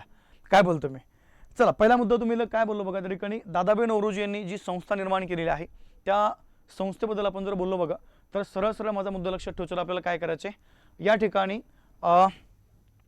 1866 मध्ये ईस्ट इंडिया असोसिएशन ही संघटना कुठे निर्माण केली बघा, लंडन देशामध्ये. आणि या संघटनेची एक शाखा आपण ज्याला म्हणूया यांनी मुंबईमध्ये स्थापन केली होती. आणि ज्या शाखेचे अध्यक्ष जे आहे हे कुणाला बनवलं बघा, तर बनवलं त्या ठिकाणी सरळ सरळ हे भाऊ दाजी लाड यांना. तर पहिला मुद्दा असा आहे की या ठिकाणी तुम्हाला कधी कधी प्रश्न काय होतो माहिती आहे का, की ईस्ट इंडिया असोसिएशन या संघटनेच्या मुंबई शाखेचे अध्यक्ष कोण होते, विचारलाय बऱ्याचदा प्रश्न विचारलाय. आणि जर हे जर कोण असतील तर कोण बघा, त्या ठिकाणी भाऊ दाजी लाड हे त्या ठिकाणी या मुंबई शाखेच्या संघटनेचे अध्यक्ष होते. हा पण एक वेगळा मुद्दा आपल्याला या ठिकाणी माहीत असणं आवश्यक आहे. ठीक आहे. या थोडंसं पुढं सेकंड जर आपण भाग बघितला बघा, आपल्याला काय करायचं आहे, सेकंड मुद्दा आपल्याला ठिकाणी चर्चा करायचा आहे. तुम्ही जर त्यांच्या राजकीय प्रवासाबद्दल जर बोलले, राजकीय प्रवास, तर पहिला एक भाग असा आहे की जर दादाभाई नौरोजींचा राजकीय प्रवास हा खूप मोठा आहे. म्हणजे आता राष्ट्रीय काँग्रेसच्या स्थापनेपासून आता म्हणजे राष्ट्रीय काँग्रेसला काँग्रेस हे नावच त्यांनी दिले. कोणी बघा, दादाभाई नौरोजींनी, बरोबर आहे की नाही. आणि नाव देऊन आपण ज्याला म्हणूया आत्तापर्यंत आपण जर बघितलं बघा, 1886चं अधिवेशन, त्यानंतर बघा 1893चं अधिवेशन, आणि त्यानंतर बघा तुमचं कधीचं 1906चं अधिवेशन. अशा 3 अधिवेशनाचं अध्यक्ष जे पद आहे हे अध्यक्षपद जर त्या ठिकाणी जर कुणी भूषवलं असेल तर कुणी भूषवलं बघा, दादाभाई नौरोजी यांनी. काय बोलतो मी. ठीक आहे. म्हणजे पहिला एक भाग लक्षात ठेवा, तुम्हाला इथं कन्फर्म परीक्षेमध्ये प्रश्न असतो बघा की खालीलपैकी दादाभाई नौरोजी यांनी कोणत्या वर्षी राष्ट्रीय सभेच्या अधिवेशनाचं अध्यक्षपद भूषवलेलं आहे किंवा भूषवलेलं नाही. जर आहे म्हणलं तरी 3 लक्षात ठेवा, नाही म्हणलं तरी हे 3च लक्षात ठेवा, कारण की चौथं तुमचं उत्तर असणार आहे. मग या 3 वेळा म्हणजे 1886 मध्ये, 93 मध्ये आणि 1906 मध्ये दादाभाई नौरोजी हे राष्ट्रीय सभेच्या काय बघा त्या ठिकाणी अधिवेशनाचे अध्यक्ष होते. हा पण एक वेगळा मुद्दा आपल्याला या ठिकाणी माहीत असणं आवश्यक आहे. आणि सगळ्यात महत्त्वाची गोष्ट बघा, हे असे पहिले व्यक्ती आहेत, पहिले की त्यांनी काय केलं बघा, ब्रिटनचं जे पार्लमेंट आहे या पार्लमेंटचे बघा तुम्हाला पाठीमागे बोललो होतो मी, 2 सभागृह आहेत बघा. एक आहे त्या ठिकाणी ब्रिटनबद्दल बोलतो बरं का, ब्रिटनचं जे काही पार्लमेंट आहे या पार्लमेंटचे हे त्या ठिकाणी 2 सभागृह होते बघा. एक आहे तुमचा हाऊस ऑफ पीपल, काय बोललं बघा, हाऊस ऑफ पीपल. आणि सेकंड एक सभागृह आहे ज्या सभागृहाचं नाव लक्षात ठेवा, हाऊस ऑफ कॉमन्स. तर या ठिकाणी काय केलं माहिती आहे का, दादाभाई नौरोजी यांनी हाऊस ऑफ कॉमन्स हे जे काही सभागृह आहे या सभागृहाची निवडणूक लढवली. काय बोललोय, निवडणूक लढवली आणि ती निवडणूक लढवून 1892 ते 1800 त्या ठिकाणी काय बघा 96 असे 4 वर्ष या पार्लमेंटचे म्हणजे ब्रिटनच्या पार्लमेंटचे ते खासदार होते बघा. काय होते, खासदार. आपण ज्या ठिकाणी सदस्य म्हणूया. आणि त्या ब्रिटनमध्ये त्यांचा मतदारसंघ कोणता होता, तर त्यांचा मतदारसंघ आहे प्रिन्सबरी नावाचा. कोणता बोललो बघा, प्रिन्सबरी. अरे कळतंय का रे, म्हणजे ब्रिटनच्या संसदेचे खासदार झाले कोण, दादाभाई नौरोजी. मग आता विचार करा हे व्यक्तिमत्व त्या कालखंडामध्ये किती ग्रेट असेल की जे व्यक्तिमत्व डायरेक्ट ब्रिटनच्या पार्लमेंटचं खासदार झालेले आहेत. बरोबर आहे का नाही. आणि त्यांचा मतदारसंघ कोणता बघा, तर मतदारसंघ आहे त्यांचा त्या ठिकाणी सरळ सरळ आपण ज्याला म्हणूया त्या ठिकाणी प्रिन्सबरी मतदारसंघ. हा एक वेगळा मुद्दा आपल्याला त्या ठिकाणी माहीत असणं आवश्यक आहे. आणि बघा जर तुम्ही त्यांच्या ग्रंथसंपदेमध्ये गेले तर ग्रंथसंपदेमध्ये काय केलं माहिती आहे का, 1861 मध्ये, थोडं पाठीमागे येतो डबल, एक त्यांनी वृत्तपत्र सुरू केलं होतं बघा. ज्या वृत्तपत्राचं नाव लक्षात ठेवा, राष्ट्रगोपतार नावाचं. कोणतं बोललो बघा, राष्ट्रगोपतार. आणि हे वृत्तपत्र त्यांनी फारसी भाषेतून सुरू केलं होतं.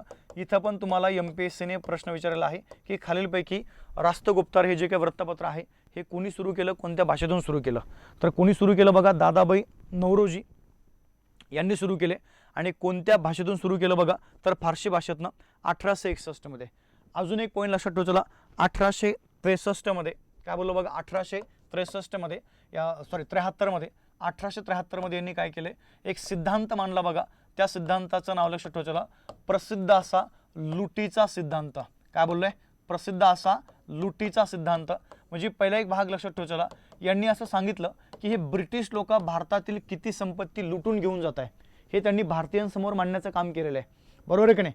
सेकंड एक भाग लक्षात ठेवा बघा काय झालंय, पुन्हा आपण जर दुसरा भाग बघितला, यांनी काय केलंय, भारताचं जे काही राष्ट्रीय उत्पन्न आहे, राष्ट्रीय उत्पन्न बोललो बरं तुम्ही, राष्ट्रीय उत्पन्न हे प्रथमतः जर कोणी जर मोजलं असेल तर कोणी मोजलं बघा, दादाभाई नौरोजी यांनी. आणि यांचा एक ग्रंथ पण आहे, ज्या ग्रंथाचं नाव तुम्हाला आतापर्यंत बऱ्याचदा या ठिकाणी परीक्षा, तेच कोणता बघा, संतती निसारण. संतती निसारण म्हणजे हा तुमचा कोणता, लुटीचा सिद्धांत, ज्याला तुम्ही संतती निसारण म्हणा. ओके, एकच आहे नाव ते. आणि सगळ्यात मोठी गोष्ट बघा, त्यांनी ग्रंथ लिहिला, ज्या ग्रंथाचं नाव लक्षात ठेवा, poverty okay and un British rule in India. काय बोललं बघा, पॉवर्टी अँड अन ब्रिटिश, हे नाव लक्षात ठेवा, un British rule in India. Okay, हा पण ग्रंथ त्या ठिकाणी तुम्हाला बऱ्याचदा आतापर्यंत परीक्षेमध्ये विचारला गेलेला आहे की ते ग्रंथ कुणी लिहिला, तर कुणी लिहिला बघा, त्या ठिकाणी सरळ सरळ दादाभाई नौरोजी यांनी तो लिहिलेला आहे. म्हणजे पहिला भाग लक्षात ठेवा, आपल्याला काय करायचं बघा, या ठिकाणी दादाभाई नौरोजी यांच्याबद्दल माहिती घेत असताना एवढे सर्व तुमचे मुद्दे क्लिअर असणं आवश्यक आहे. आणि काँग्रेस अंतर्गत तुमचे जे 2 गट होते बघा, एक जहालवादी गट, दुसरा कोणता बघा, मवाळवादी गट. ज्या वेळेस या 2 गटामध्ये वाद होत होते किंवा त्यांच्यामध्ये भांडणं होत होते, त्यावेळेस काय केलं माहिती आहे का, दादाभाई नौरोजी यांनी हे वाद जे आहेत हे वाद त्या ठिकाणी शांत करण्याचं जे काम आहे हे काम त्या ठिकाणी कोणी केलं बघा, तर ते केलेले त्या ठिकाणी दादाभाई नौरोजी यांनी.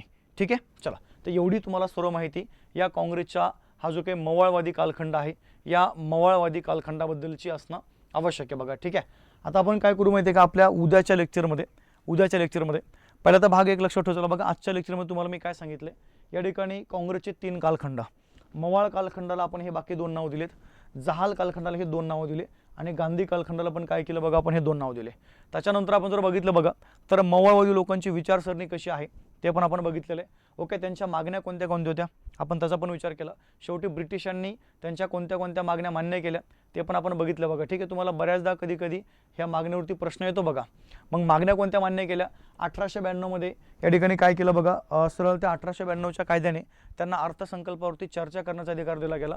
सेकंड भाग 1886 मध्ये चार्लस आसिन किंवा चार्लस ॲचिसन यांच्या अध्यक्षतेखाली बघा भारताचं प्रशासनाचं भारतीयकरण करण्यासाठी काय केलं बघा, लोकसेवा आयोग नेमलेला आहे. त्यानंतर ICS परीक्षा एकाच वेळा लंडन आणि भारतामध्ये घेण्याचं तर फक्त मान्य केलं, ती घेतली नाही आहे. आणि शेवटी बघा काय केलं, खर्चाचा त्या ठिकाणी अभ्यास करण्यासाठी एक 1895 मध्ये काय केलं बघा, वेल्बी कमिशन जे आहे हे वेल्बी कमिशन काय केले त्या ठिकाणी त्यांनी नेमलेले. ठीक आहे, ही बेसिक माहिती होती ही त्यांची बघा. नंतर बघा मी तुम्हाला 2 महत्त्वाचे मवाळवादी नेत्यांच्याबद्दल बोललोय. एक बघा रानडेंच्याबद्दल आपण परिपूर्ण माहिती घेतली. आणि सेकंड बघा त्या ठिकाणी कोणते आहेत, तर ते होते बघा तुमचे या ठिकाणी सरळ दादाभाई नौरोजी यांची पण आपण काय केलं बघा, एवढी बेसिक माहिती आहे. माझ्या मते काय करा माहिती आहे का, जेवढं इथं मी तुम्हाला देतोय तेवढं जरी केलं हे त्या ठिकाणी एकदम सफिशियंट आहे. ओके, काय करा बघा, अजून एक वेगळा मुद्दा, 1 तारखेपासून म्हणजे पुढचा महिना जो आहे तुमचा, तो 2 तारखेला पेपर आहे. 1 तारखेपासून आपण यूट्यूब सेशन सुरू करतोय. मग त्यामध्ये तुमच्या समाजसुधारक किंवा सर्व झालेले इतिहास आणि भूगोलचे सर्व क्वेश्चन पेपरचं ॲनालिसिस आपण त्या ठिकाणी यूट्यूबला घेऊ बघा डेलीचं. ओके, म्हणजे तुमच्या अभ्यासामध्ये या ठिकाणी मी खंड पडून देणार नाही आहे. 1 तारखेपर्यंत तुमचा मी इतिहास विषय पूर्णपणे संपवतो, म्हणजे संपवतो, काही काळजी करू नका. फक्त तुम्ही डिस्टर्ब नका करू मला. ओके, 1 तारखेपर्यंत तुमचा सर्व विषय काय करू बघा आपण त्या ठिकाणी संपूया. अजून आपल्याकडं आज तारीख आहे बघा 16, अजून त्या ठिकाणी 14 दिवस आहेत. 14 दिवसामध्ये मी रोज तुमचे 2-2 तास घेणार आहे आणि 2-2 तास घेऊन तुमचा विषय बघा त्या ठिकाणी मी खतम करून टाकणार. ठीक आहे, चला पहिला भाग लक्षात ठेवू. चला, काय म्हणताय सर, शनिवारी लेक्चर झाले का नाही? शनिवारी लेक्चर नाही झाले. ओके, शनिवारी आणि रविवारी लेक्चर नाही झाले, पण आता याच्यानंतर जो शनिवार रविवार असेल तो आपण घेऊ आता, कारण की आपल्याकडे फक्त 14 दिवस आहेत आणि 14 दिवसामध्ये हा विषय तुम्हाला मी पूर्णपणे संपवून देतो. चालेल मित्रांनो, ठीक आहे, थांबू आपण, भेटूया आपल्या पुढच्या लेक्चरमध्ये. जय हिंद, जय महाराष्ट्र.